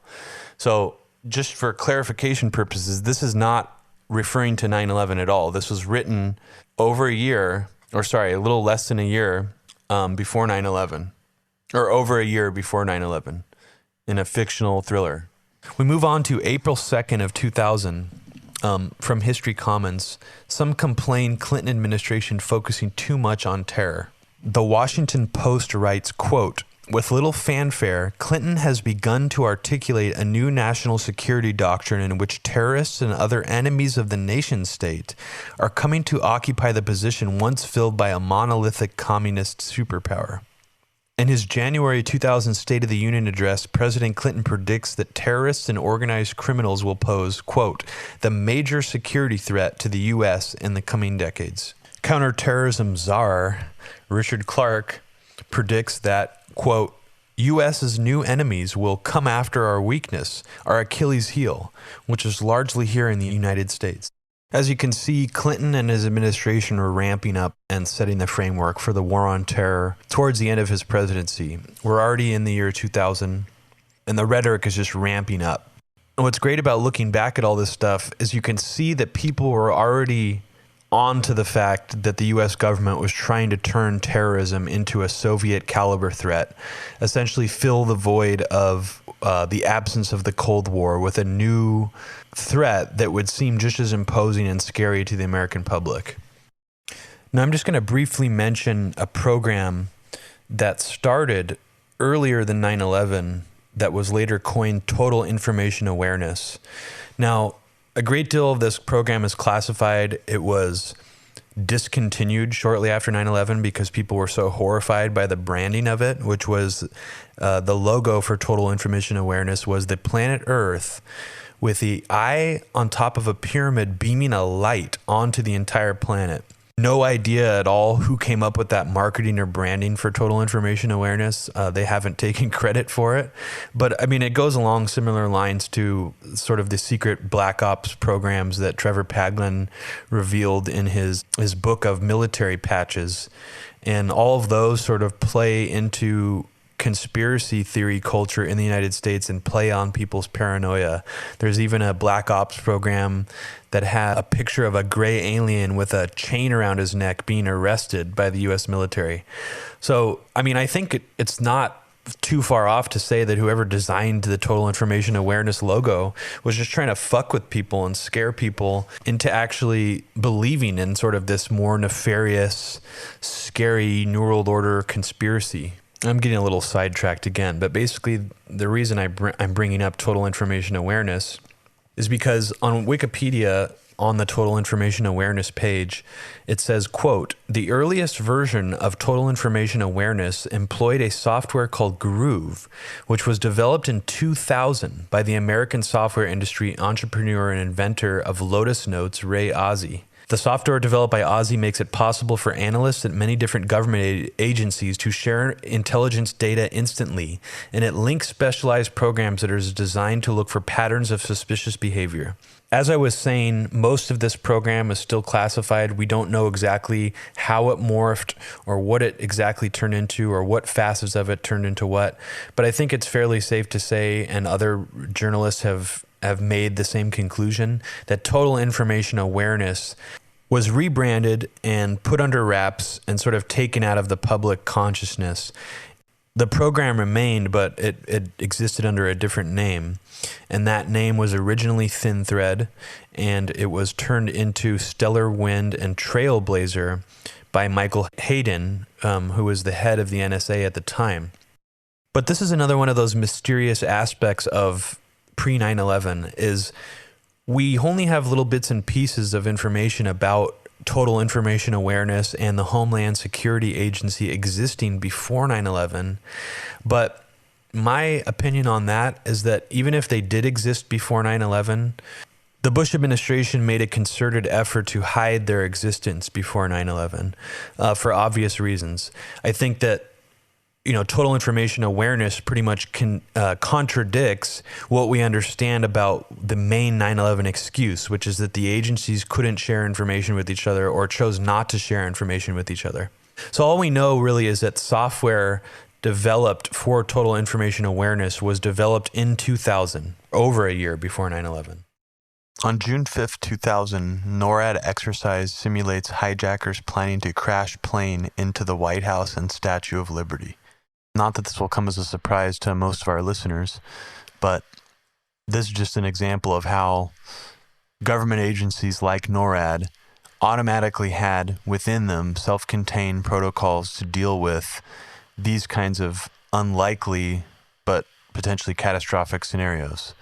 So even if Bush took over the White House, after the transition, it's not going to mean that he would have to somehow reinstate some sort of policy to do this.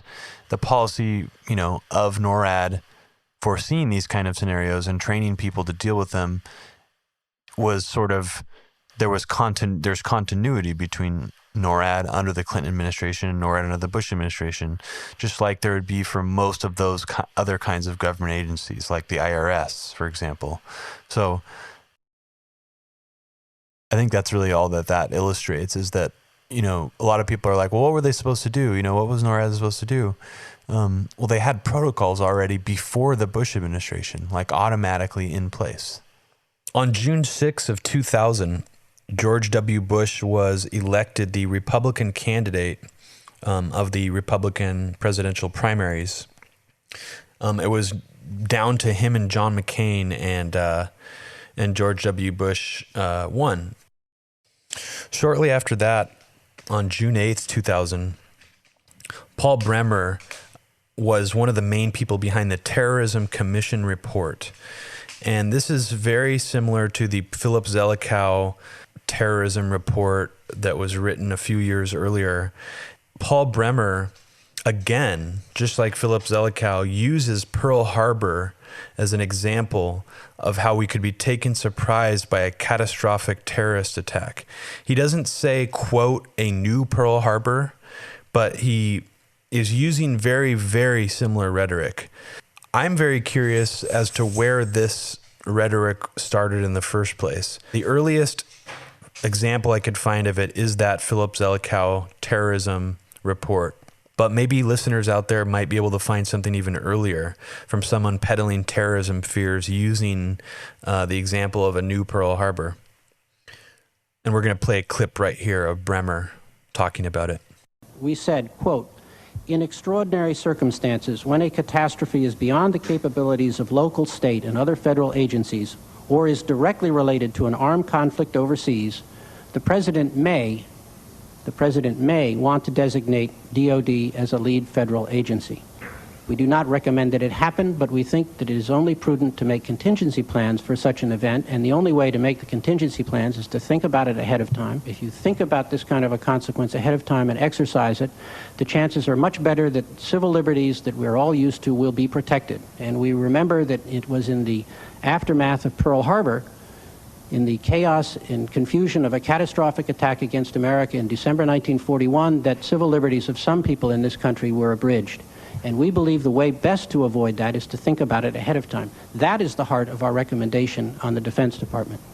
In order to know about their plans, you're going to have to be willing to take some risks in engaging informants here and overseas who might be unsavory. And as we believe that it's important, as you've suggested, Mr. Chairman, for there to be more resources dedicated to intelligence, and in particular to CIA, to FBI, and most prominently to NSA. Now, the next event may come as a shock to certain people, either in the 9/11 truth movement or people who tend to trust Richard Clarke and think that he is a really good guy who was mostly telling the truth about the Bush administration. But makes me question his judgment and also his affiliations. And I think this singular talk that he gave on top of all those other bioterrorism talks is very curious. The reason why is because on June 19th, 2000, Richard Clarke shared the stage with none other than Richard Pearl, one of the most evil, crazy fucking neoconservatives on the planet, to discuss, quote, cyber attacks and national security. And they hyped up terrorism fears, they hyped up cyber terror. The American Enterprise Institute looked at cyber attacks and national security today. Their panel discussion included former and current federal security officials and others. It's about an hour and 40 minutes. Has chaired the Interagency Counterterrorism Committee. And with that, we'll open the floor to Dick Clark. Thank you, Trey. And I want to thank not only you, but AEI for having this conference today. Are we talking about people disturbing your emails, or are we talking about the threat to national security? Finally, we have Richard Pearl.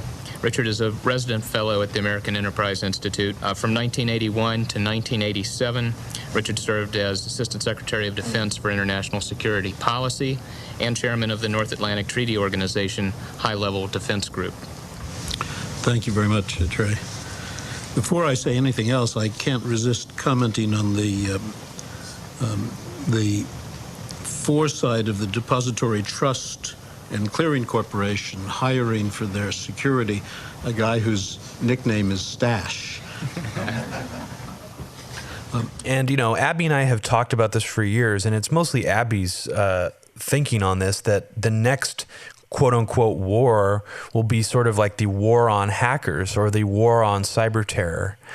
As we know, the United States has admitted to developing one of the most crazy cyber terrorism weapons ever devised, Stuxnet, to destroy the nuclear centrifuges in Iran's nuclear program. From History Commons again. August 28th, 2000.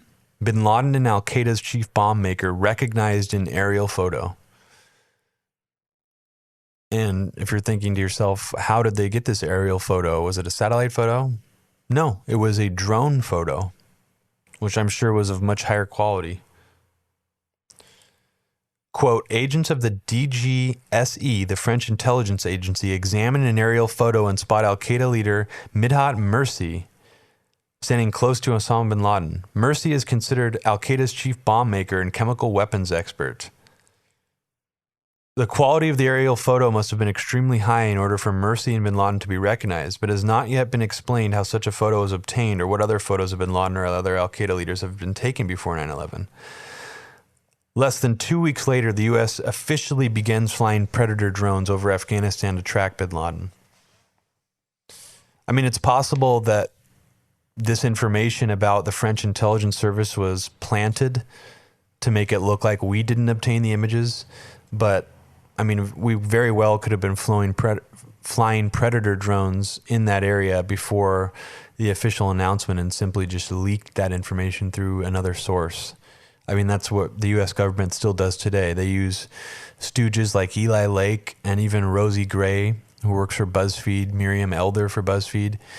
If you read obvious hagiographic U.S. state propaganda in obvious U.S. state propaganda outlets, like, you know, maybe Fox News or something like that, you're not going to be as likely to digest it. You're going to be resistant to it. But if you read U.S. state propaganda on BuzzFeed in between all these cat slideshows and shit, it goes down easier. It doesn't feel necessarily like you're being bombarded with something that has a particular agenda or is a leaked piece of propaganda from the U.S. State Department. So my thoughts on this French intelligence agency thing, I mean, it feels to me like probably the United States had them, France as a proxy, send the pictures to them, or that was reported in the press.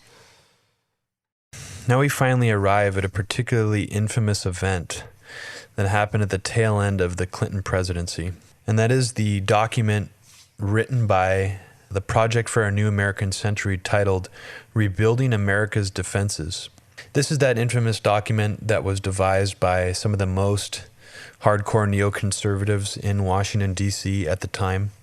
The document's mission statement is, quote, from the belief that America should seek to preserve and extend its position of global leadership by maintaining the preeminence of U.S. military force. In the document, they go on to establish 4 core missions for the U.S. military.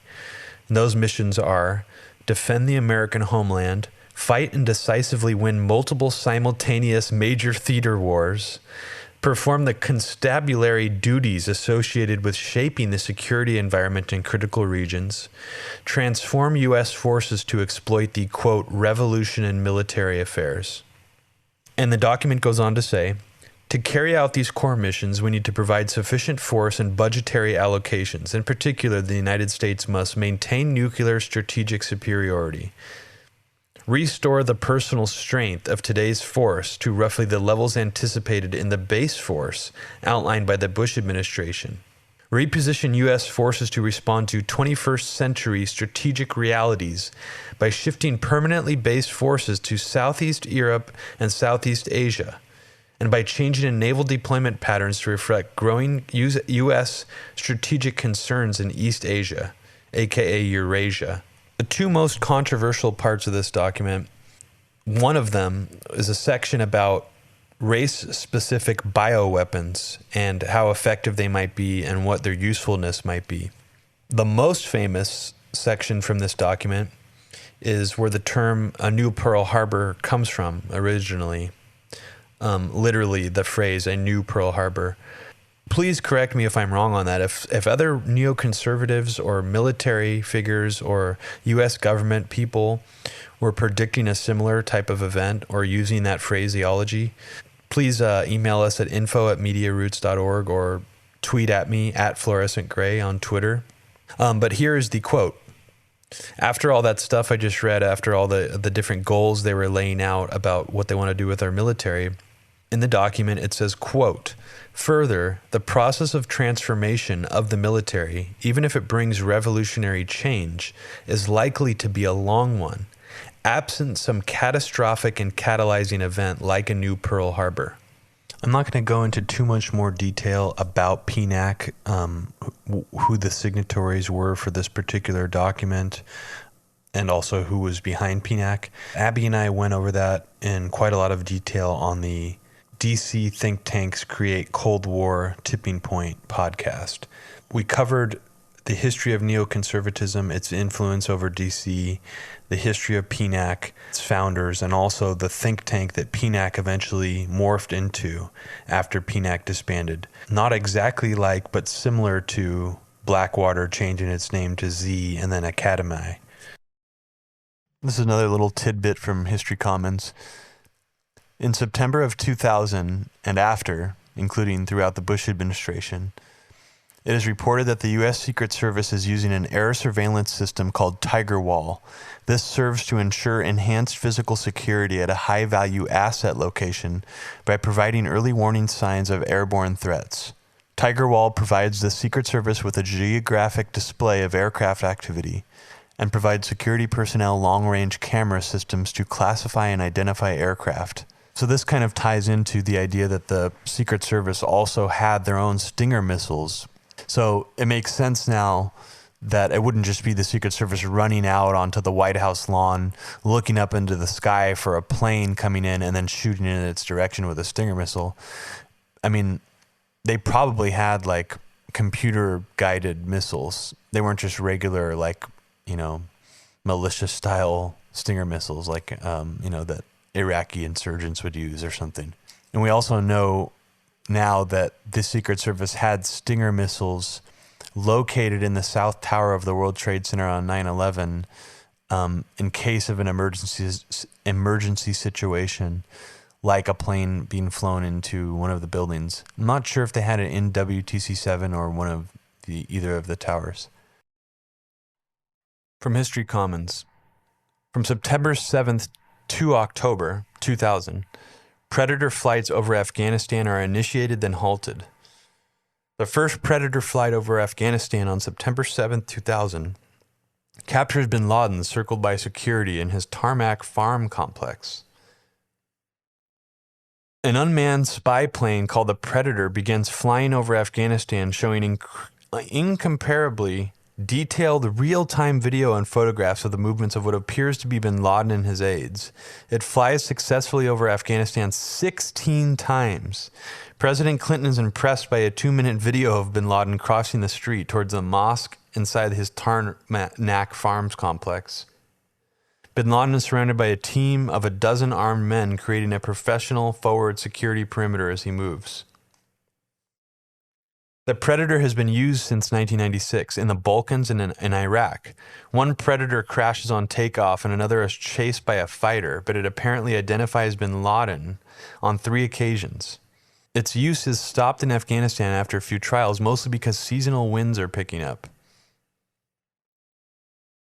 So the weird thing is, the Clinton administration and Richard Clarke has been saying this whole time that the Predator drones aren't armed and we have to go through all these protocols to get them armed, and that's why they couldn't take out bin Laden. They were just sort of testing out this technology and using it to surveil him in like real-time aerial video and shit like that.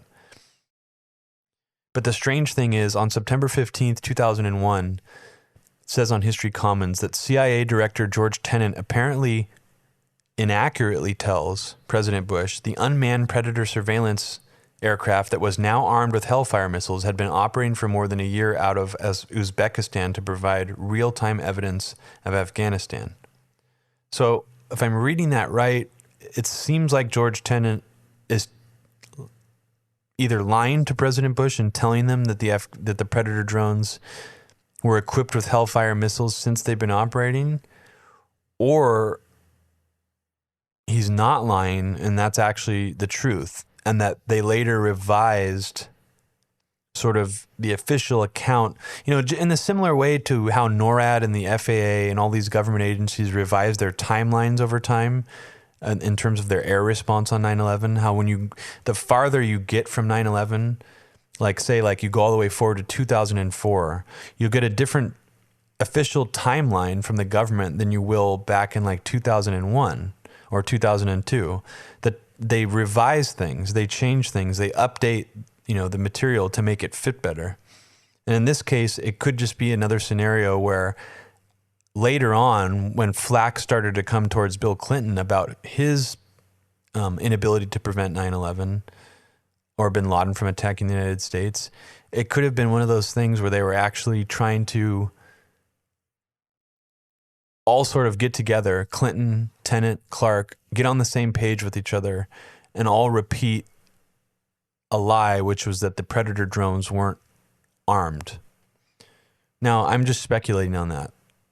It could be either one. It could be that they're actually all telling the truth and that the Predator drones for some reason weren't armed, but they were just using them for fun to surveil bin Laden over 16 times. It just seems really strange to me that they would have gone through all that trouble, spent the money on all the fuel just to be able to surveil him that much if they wanted to take him out or kill him. I mean, again, it goes along similar lines of what other people have claimed, that there was a sort of a policy of false engagement on bin Laden, and that in essence what we were doing was more like we were protecting him while we were tracking him and surveilling him rather than doing anything to actually prevent him. So there's a lot of unknowns there. And it doesn't matter how much information you get, because there's people, as I've said, there's different factions fighting over the 9/11 official narrative still to this day. I mean, we even saw Mike Wallace get up in President Clinton's face in an interview from 2 years ago, or 3 years ago maybe, and Clinton got super pissed at him for suggesting that he had dropped the ball on bin Laden, and Wallace mentioned all these different things, and Clinton was extremely upset, probably the most upset he's ever been on television before. Keep in mind that we're pretty much at the end of the 2000 presidential elections, and we're heading up on the very first debate between George W. Bush and Al Gore on October 3rd, 2000. This particular debate was about domestic policy. Ralph Nader was blocked from attending a closed-circuit television broadcast of the debate, even though he had a ticket. The next debate was on October 11th, 2000. Directly after this debate, the next day was the infamous USS Cole bombing, which from Wikipedia, the official sort of record of what happened is, quote, a suicide attack against the United States Navy guided missile destroyer USS Cole. A small boat loaded with explosives rammed into the side of the USS Cole as the ship refueled in the port of Aden, killing 17 Navy personnel. I have no reason to think that this was anything but a senseless act of terrorism. As far as I know, Barry, nobody has claimed anything. There is, as I said, if it appears to be an act of terrorism. If, as it now appears, this was an act of terrorism, it was a despicable and cowardly act. We will find out who was responsible and hold them accountable. If their intention was to deter us from our mission of promoting peace and security in the Middle East, they will fail utterly. A story came out a few years ago that suggested that there was a lot of foreknowledge about the USS Cole attacks. And this story actually came out in the form of the original Able Danger revelations by Colonel Anthony Schaefer. Kurt Weldon, one of the Congress members who was an advocate for Colonel Anthony Schaefer's story, he was one of the guys pushing it into the public eye for a while, Colonel Anthony Schaefer. He and many other people in this unit claimed that they had Mohammed Atta's photograph and they were tracking him previous to 9/11. Actually, in the year 2000, they were tracking the Hamburg cell. The White House and most of the U.S. government tried to suppress this information when it came out. The Pentagon actually tried to burn most of the copies of Anthony Schaefer's book, Operation Dark Heart, because he revealed the Able Danger program in it. But in the Able Danger program, the Military Special Operations Command ran the high-tech dragnet that searched for terrorist linkages. The terrorist associations were mapped out on large charts, according to Schaefer and other Able Danger colleagues, during the program that operated between 1999 and 2001. However, following Schaefer's attempts to broker an arrangement that would have drawn the FBI into the operation, the program was shut down. Besides claiming to identify an Atta from a grainy photograph prior to September 11th, the intelligence team also tried to warn the Pentagon not to allow the USS Cole to make a refueling stop in Yemen 5 years ago, Weldon said. It's normally a routine operation. The crew on the Cole doesn't have the slightest suspicion the ship is about to be attacked. This is an actual quote from Kurt Weldon. Able Danger members also identified the threat to the USS Cole 2 weeks before the attack, and 2 days before the attack were screaming not to let the ship come into the harbor at Yemen because they knew something was going to happen. End quote. The destroyer, one of the most powerful ships in the U.S. Navy, is on its way to the Persian Gulf when it stops at Yemen to take on fuel. How then did the attackers get so close? On October 16th through the 23rd of 2000, NORAD held exercises that included scenarios of attempted suicide plane crashes into the UN headquarters in New York. This one just involved, the idea of a suicide hijacking attack. The previous exercise that I forgot to mention earlier, the other one that was about crashing a plane into the Statue of Liberty and the World Trade Center, that one actually involved a situation where one of the planes would have explosives on board in order to make the impact more damaging when it hit the World Trade Center. On October 17th was the final Gore versus Bush debate. And in some ways, Gore actually positioned himself slightly more to the right of Bush on foreign policy. I thought the best example of a way to handle a situation was East Timor, when we provided logistical support to the Australians, support that only we can provide. I thought that was a good model. But we can't be all things to all people in the world, Jim. And I think that's where maybe the Vice President and I begin to have some differences. I am worried about overcommitting our military around the world. I want to be judicious in its use. You mentioned Haiti. I wouldn't have sent troops to Haiti.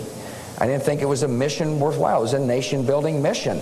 And it was not very successful. It cost us billions, a couple of billions of dollars, and I'm not so sure democracy's any better off in Haiti than it was before. Are we going to step up to the plate as a nation, the way we did after World War II?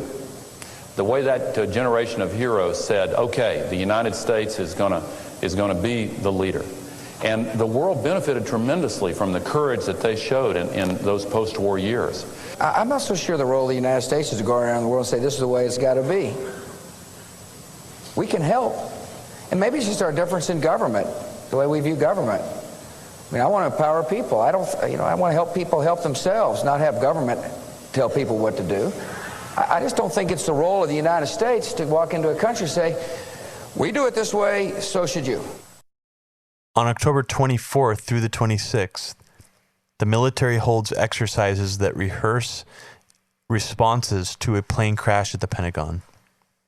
You'll probably remember from watching any, generic, typical 9/11 conspiracy documentary, whenever they go into that whole Pentagon debate part, they always show a picture of military generals like with a little miniature scale model of the Pentagon and broken model plane parts sort of in the middle of the center courtyard in the Pentagon. And that picture is a picture of this exercise that they did. In one of the scenarios, the mock scenarios, a plane that crashed into the Pentagon actually kills 341 people. And apparently they actually literally lit this little model airplane on fire and put it in the middle of the scale model of the Pentagon, which just seems really odd to me. I hope some of those military generals that were sitting around watching this exercise breathed in some of the melting plastic fumes and got a little bit of brain damage, or hopefully just a little bit of cancer from that. On November 4th, 2000, George Bush was, quote, elected president of the United States. Anybody who lived through that election, who was old enough to remember how much of a fucking nightmare it was that for over a month, we still did not know who was president of the United States after the November 4th election night. Networks first announced that Gore won. Gore even did a little acceptance speech live on television. And then the networks announced that Bush won. And a lot of people say that it was Fox News that announced it first, and that's what caused the chain reaction. In reality, the election was a complete disaster. There was a series of different events. So first, what triggered it was that, according to the popular vote count, Al Gore was the winner on the election night. The problem was the electoral vote count, who actually won Florida specifically, which could have tipped the election either way with the electoral vote count, was up for dispute because I guess the vote count between Bush and Gore in Florida, the margin was something like under 2,000 votes. So because it was so close in that regard, even though Gore indisputably won the actual popular vote count, technically George W. Bush would have been president if he won Florida, because the electoral votes, of course, trump the popular vote. It doesn't matter if someone wins the popular vote if they win more electoral votes in the Electoral College. So eventually, in the next few weeks, each candidate did their own version of their victory speech. None of them gave their concession speech. Gore did not give his concession speech. Or if they gave a partial concession, they did not rescind their concessions. So watching the media trying to react to the unfolding situation is entertaining, but it's also really cringeworthy in retrospect. Because when you watch footage of them trying to examine this situation as it's happening, as the recount is being done, the hanging chads, the Supreme Court ruling, the Florida Supreme Court ruling, then the actual Supreme Court ruling, it's extremely confusing to follow. And go ahead. The issue that the Supreme Court has focused on is the uneven treatment of voters. They seem to have tried to avoid the constitutional issue directly, but they have said that the state Supreme Court ratified the uneven treatment of voters.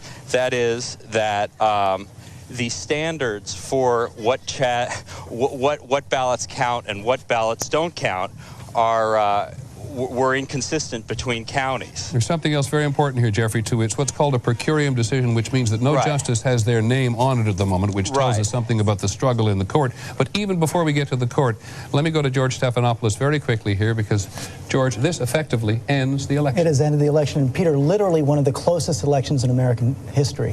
104 million Americans voted, only a 300,000 vote difference. 600 votes approximately separated the Gore and Bush in the state of Florida, and now by one vote on the Supreme Court, this election is over. What this means is that the slate of electors that has already been certified will now have conclusive effect. They support George Bush.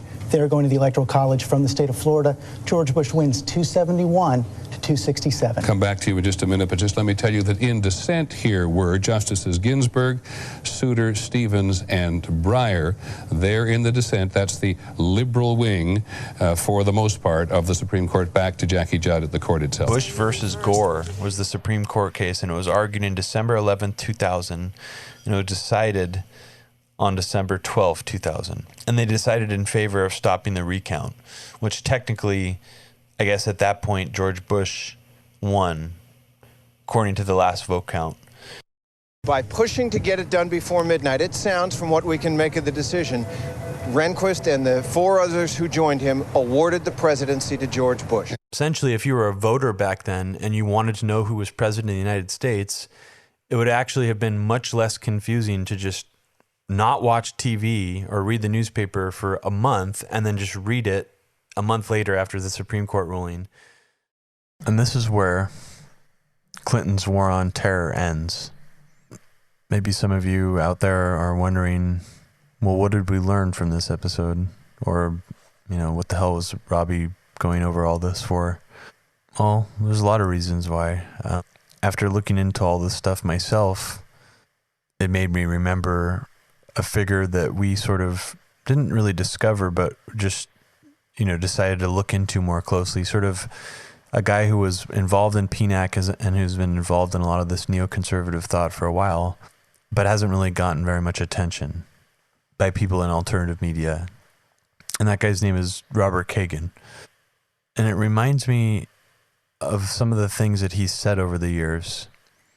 You write in the New Republic that from 1989 to 2003, a 14-year period spanning 3 very different presidencies, the U.S. deployed large numbers of troops or engaged in extended campaigns of aerial bombing and missile attacks on 9 different occasions. Panama, Somalia, Haiti, Bosnia, Kosovo, Afghanistan, and Iraq, of course, in 2003. That's an average of 1 significant military intervention every 19 months. That's the greatest frequency of any time in our history. Yeah, we think of ourselves as a peace-loving people, and we are a peace-loving people, but at the same time, we have a strong martial tradition.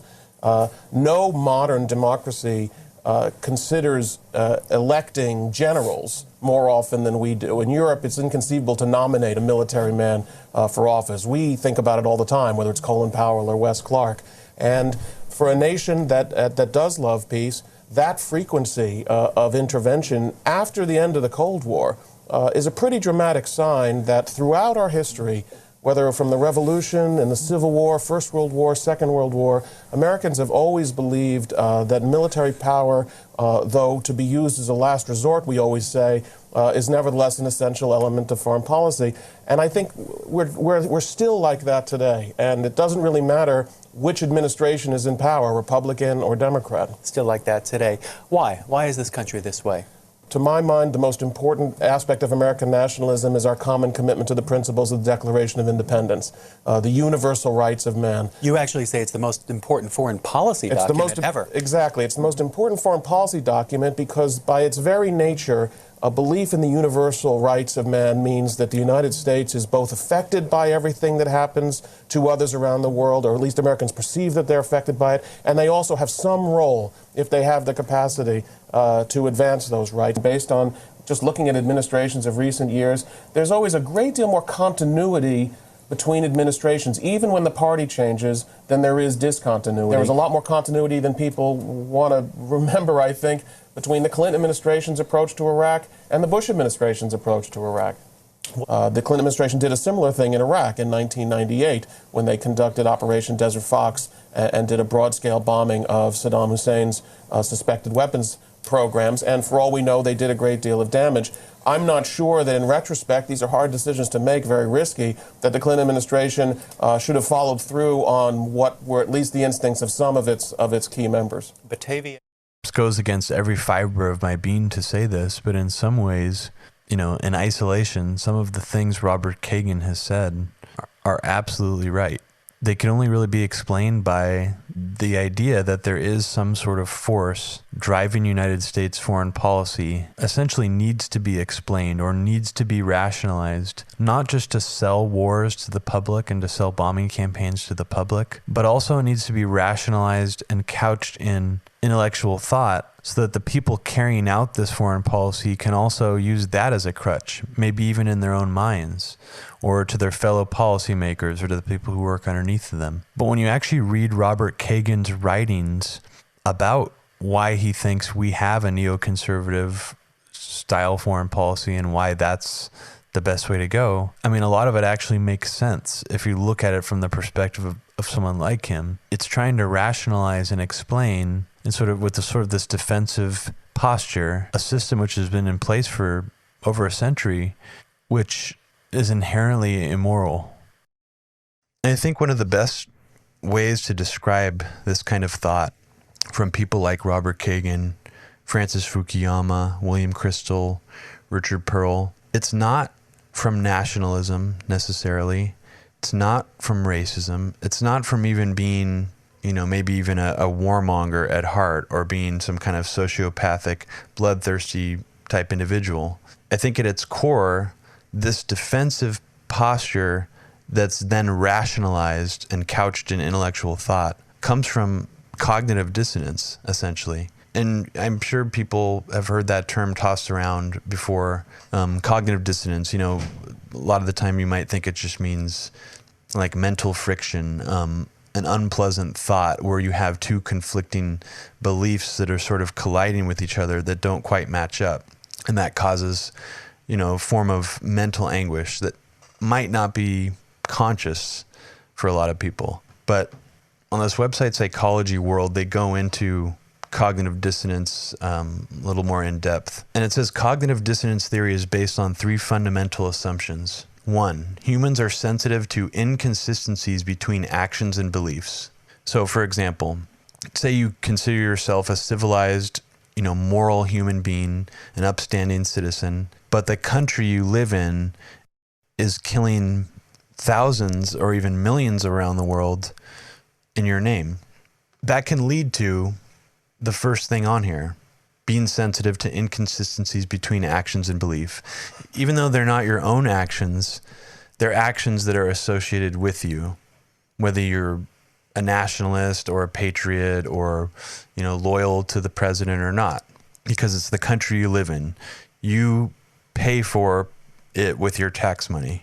2, recognition of this inconsistency will cause dissonance and will motivate an individual to resolve the dissonance.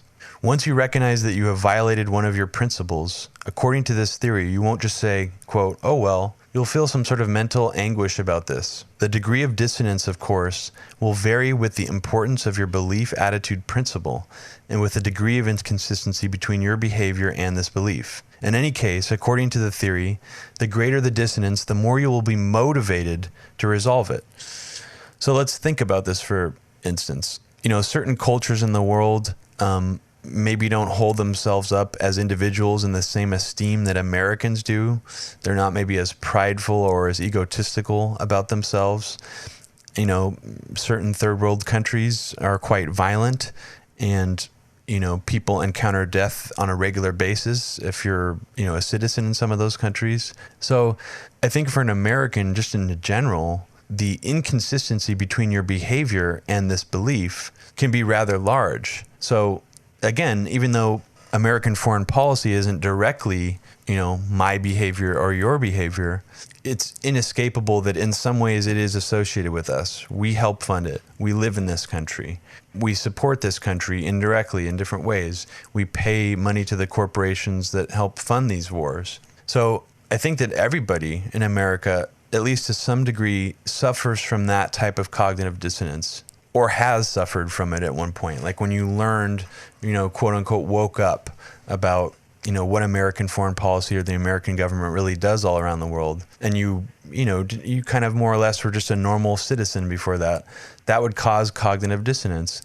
And a lot of people resolve that cognitive dissonance by changing beliefs, which is number 3 on the cognitive dissonance definition here. Number 3, dissonance will be resolved in one of 3 basic ways. A, change beliefs. And it goes on to say, perhaps the simplest way to resolve dissonance between actions and beliefs is simply to change your beliefs. You could, of course, just decide that cheating is okay. That would take care of any dissonance. However, if the belief is fundamental and important to you, such a course of action is unlikely. Therefore, though this is the simplest option for resolving dissonance, it's probably not the most common. And it goes on to say that B, one of the ways to resolve cognitive dissonance is to change actions. A second option would be to make sure that you never do this action again. And that's not really possible with someone who lives in the United States or who lives in any Western country that's supporting this kind of war machine or imperialist behavior.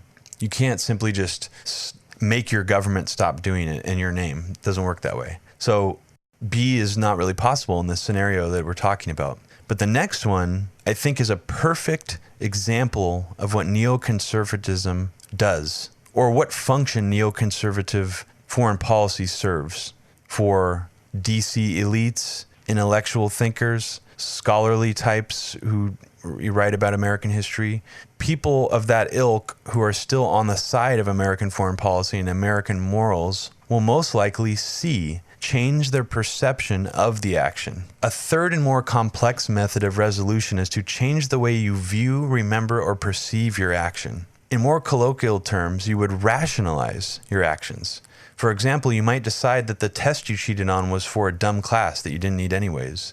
Or you might say to yourself that everyone cheats, so why not you? In other words, you think about your action in a different manner or context so that it no longer appears to be inconsistent with your beliefs. If you reflect on this series of mental gymnastics for a moment, you will probably recognize why cognitive dissonance has become so popular. And I think Robert Kagan is a perfect example of that. And he is shooting for intellectual thinkers, intellectual, influential, political, geopolitical thinkers, world leaders, politicians, diplomats, think tank members. That's the audience that he's going for. A lot of these people are so embedded in the system already. They're not, all of a sudden going to retire and start becoming activists and change their beliefs. So of course they need to change their perceptions of those actions.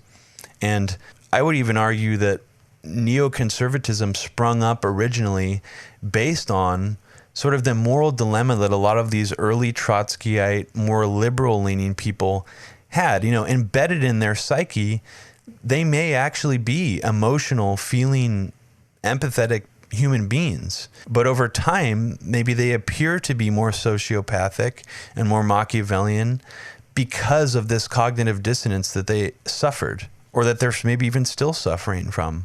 So even people like Irving Kristol, who quote unquote was a liberal who was mugged by reality, some of that liberalism that even drives some of the worst parts of neoconservative foreign policy, some of the good parts of that liberalism, the parts that are caring, want to stop unnecessary killings around the world, those parts maybe still cause cognitive dissonance. And this is what neoconservatism has turned into over time, because they've found it's the best and most effective way to essentially let people be able to rationalize the horrific nature of American foreign policy and twist it around to actually make it seem moral and legitimate.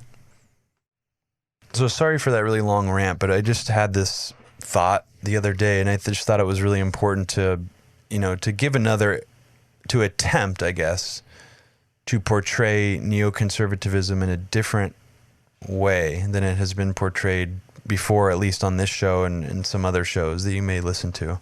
And that's not to say in any way that I'm defending or that I believe in what they're saying at all. I just think that cognitive dissonance explains this rationalization that they've made, this bargain that they've made to essentially bury away their morals and their humanity for a bullshit rationalization for imperialism. By the end of the Clinton presidency, it seems logical to conclude that neoconservatives, in the Weekly Standard maybe weren't too thrilled with his presidency. I'm sure not just for the sex scandals, but because he wasn't aggressive enough about his Saddam Hussein, even though he bombed him twice. But interestingly, William Kristol said that they lost a third of their subscribers to the Weekly Standard because they would defend President Clinton when most of the Republican Party, including even Fox News, was going against him for things like Bosnia. So there's definitely some support there. One of the first controversies we had at the Standard was when Bob Kagan and I wrote an editorial together. I think it was the first piece we ever wrote together. We just met, really, we'd met a little bit before, but we'd become friendly just since the Standard had started. We wrote an editorial in December '95 defending Clinton's intervention in Bosnia, the military intervention in Bosnia, and chastising Republicans for tending to criticize it.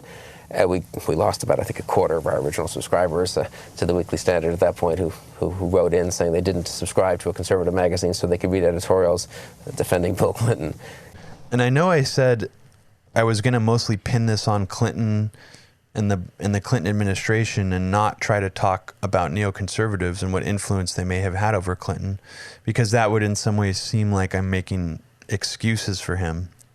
But I'm going to go back on what I said a little bit, because after doing this episode, and this was after I had already finished part 1 of the episode, I found a clip of Clinton after the Project for the New American Century was already pretty prominent and writing a lot of letters to him, mention the phrase "a new century"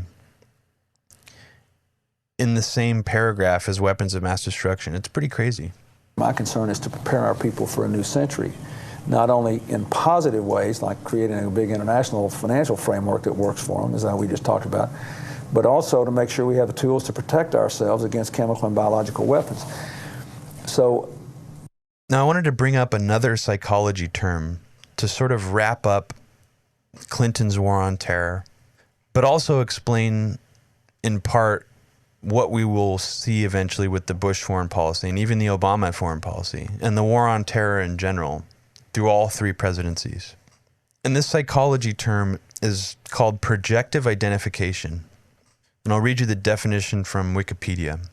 Projective identification differs from simple projection, and that projective identification can become a self-fulfilling prophecy, whereby a person believing something false about another influences or coerces that person to carry out that precise projection. In extreme cases, the recipient may lose any sense of their real self and become reduced to the passive carriers of outside projections, as if possessed by them. This has mainly been applied throughout psychology or psychotherapy specifically, in cases in which a psychotherapist is conducting psychoanalysis on a patient and the psychotherapist determines what the patient's ailments are based completely on projection, not based on reality. The psychotherapist may have a completely false idea about what's ailing this person or what's causing them strife, either in their childhood or whatever. And by creating this situation of projective identification, the psychotherapist may unwittingly, without meaning to, actually inflict the very ailment that he was projecting onto the patient in the first place. So that's kind of what we're dealing with here. And I've gone on too long already as it is, going on about this concept. But think about it in terms of the war on terror and this idea that there is a nexus point between this sort of more liberal, I would say liberal imperialism guilt sort of reaction to 9/11, which was that this was blowback. Of course, this was bound to happen to us at a certain point. We've been going all over the world and fucking with it and bombing people all over the world for decades. So of course, terrorists would eventually attack us. There's a nexus point between that and the idea that we created this in the first place, but not because of blowback, but because we already started a machine. We started laying the framework for a war on terror, a much more coherent and much more determined and specific war on terror than in any other time in American history. We started this framework before 9/11 during the Clinton administration. We started surveilling all of these supposed terrorists. We started monitoring their phone calls. We started tracking them in the United States when they would fly in and out of the country. Intelligence agencies across the world started sharing information with us about their activities. We started flying drones for the first time to get photography of them on the ground in Afghanistan and all these different countries. But what we did was we also started to shift our national security policy in the United States towards one of not just containment like the Soviet Union, but one of engagement and surveillance and data mining on terrorist networks. And the movie Power of Nightmares perfectly applies here, because even though Adam Curtis doesn't really go into the Clinton administration too much at all, in reality, I mean, a lot of this idea of the power of nightmares, that terrorists could use biological, chemical weapons, nuclear weapons, the worst case scenario situations that a crazy zealot might get a hold of a weapon of mass destruction and then launching it in the United States. These nightmares fueled, in large part, a shift in policy. And if you can think about it this way, once a policy starts to shift, once these policymakers start to bring up these issues, once other people start echoing them, Richard Clarke, Gary Hart, Paul Bremer, Brian Michael Jenkins, Jamie Gorelick from the 9/11 Commission, Clinton, Al Gore, Sandy Berger, Leon Panetta, once all these people start sort of echoing this in tandem, you know that it means a shift, not just in policy, but also in mind state in corporate industry, local law enforcement, all of these things. So I think that there is a nexus between the idea that we created the terrorist threat based on projective identification and this idea of blowback. Because in a certain way, there are legitimate terrorism groups out there who want to cause harm to the United States. Those exist now, and they seem to be growing or on the rise with things like ISIS.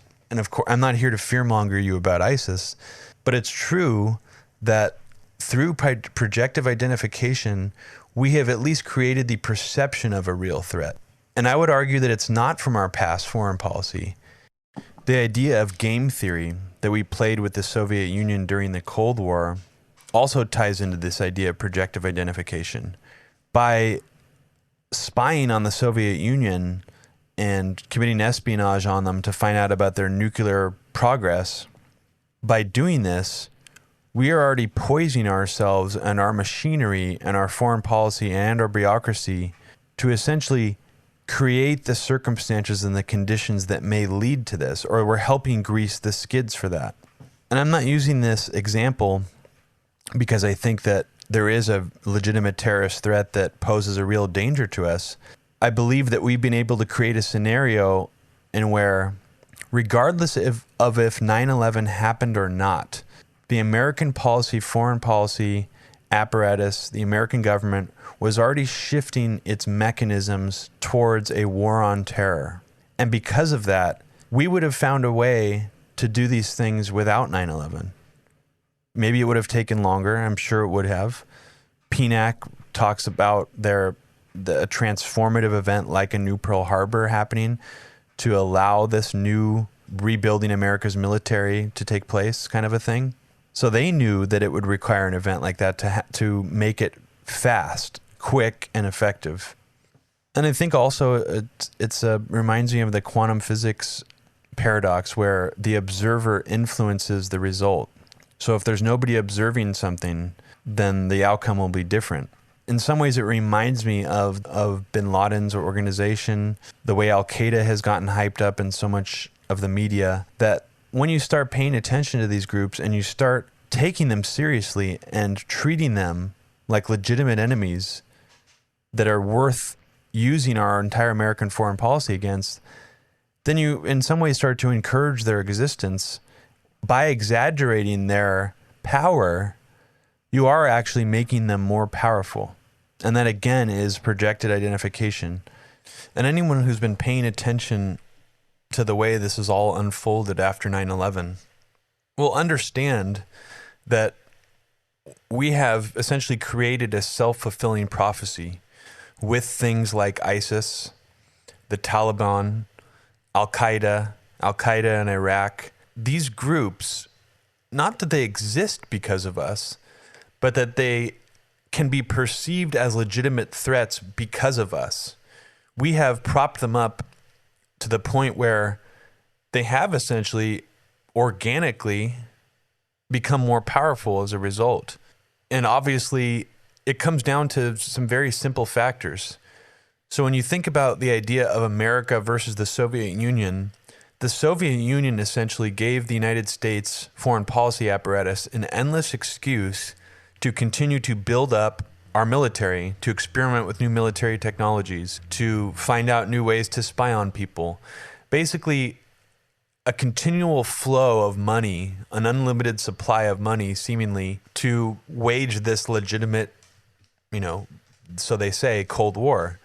Now, when the Cold War ended, terrorism was the best thing that they could come up with to justify the same flow of funding. And in some ways, even making that funding increase to a level that it wasn't even at during the Soviet Union, to exceed that amount of spending, to expand our spying apparatuses, to expand our sort of doctrine for waging war, going into any country with a drone and simply bombing them. All of these things require the presence of a quote-unquote terrorist enemy out there. And if we didn't have that, we would not be able to justify all this. So it's not even really a conspiracy theory to suggest that at the very least, the best case scenario is that the United States government is involved in an intensely symbiotic relationship with these Islamic alleged terrorist groups like ISIS and like Al-Qaeda. You know, you can go back to some of the funding and the weapons given to groups like the Mujahideen, which later turned into the Taliban, and then Al-Qaeda or even ISIS.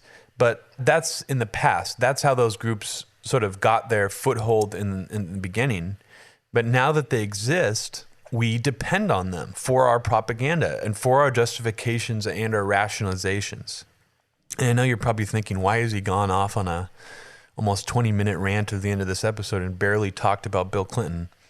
Well, I set out to do this episode originally with the intention of showing people how much continuity there is between administrations, regardless of how different their rhetoric was, regardless of how the public reacted to them. Because you can argue that a lot of liberals and Democrats and more left-leaning people were completely outraged at George W. Bush after 9/11, but relatively okay with the way Bill Clinton waged his presidency. And now that I've laid all of this out to you and shown you how militaristic and how neoconservative in a lot of ways Bill Clinton's policies were, you'll see that that's a really pretty much a partisan sort of loyalist belief to have, as that Bush was far, far worse than the Clinton presidency. But I think that this episode can serve another purpose.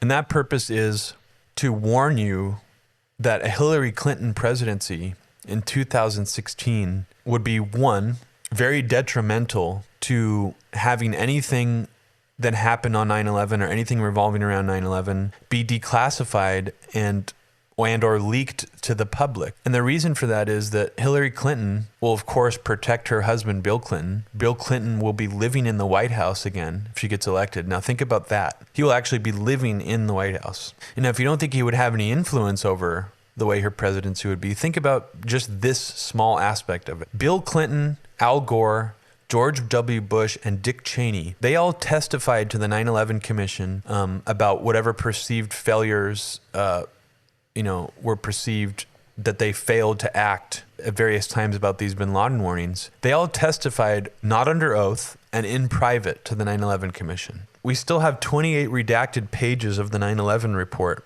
that was kept secret during the Bush administration and still continues to be secret during the Obama administration. But the point I'm trying to make is that it's clear and obvious that people like Richard Clarke, like Bill Clinton, like Al Gore, like George Tenet, hold an enormous amount of responsibility for not preventing the 9/11 attacks. And obviously, George W. Bush, John Ashcroft, Dick Cheney, his administration holds an enormous amount of culpability as well. But if we had another Clinton or Bush in the White House, essentially it would be the worst possible outcome for future 9/11 revelations to come out.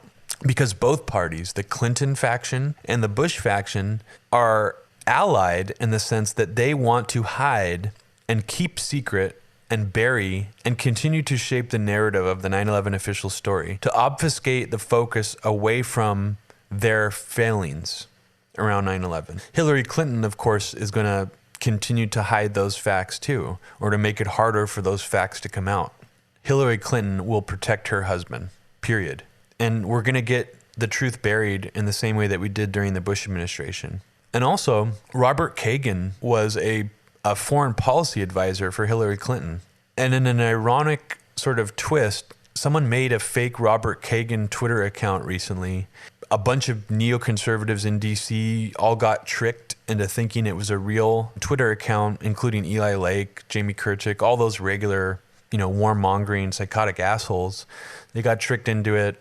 They started talking to Robert Kagan, sycophantic, neocon policymaker worship.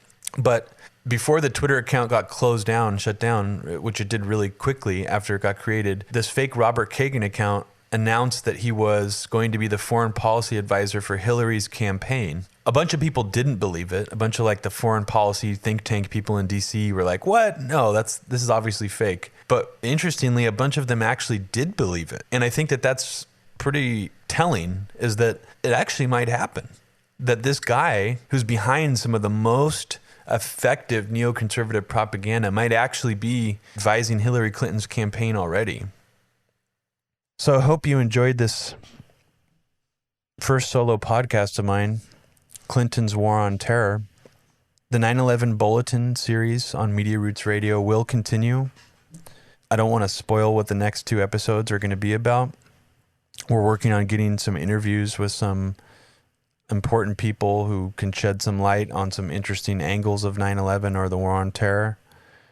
And we're also going to explore foreign governments and foreign intelligence agencies that were not implicated officially in the 9/11 attacks, and sort of spend a whole episode going over all of those and all of the facts that we can gather between all the different entities.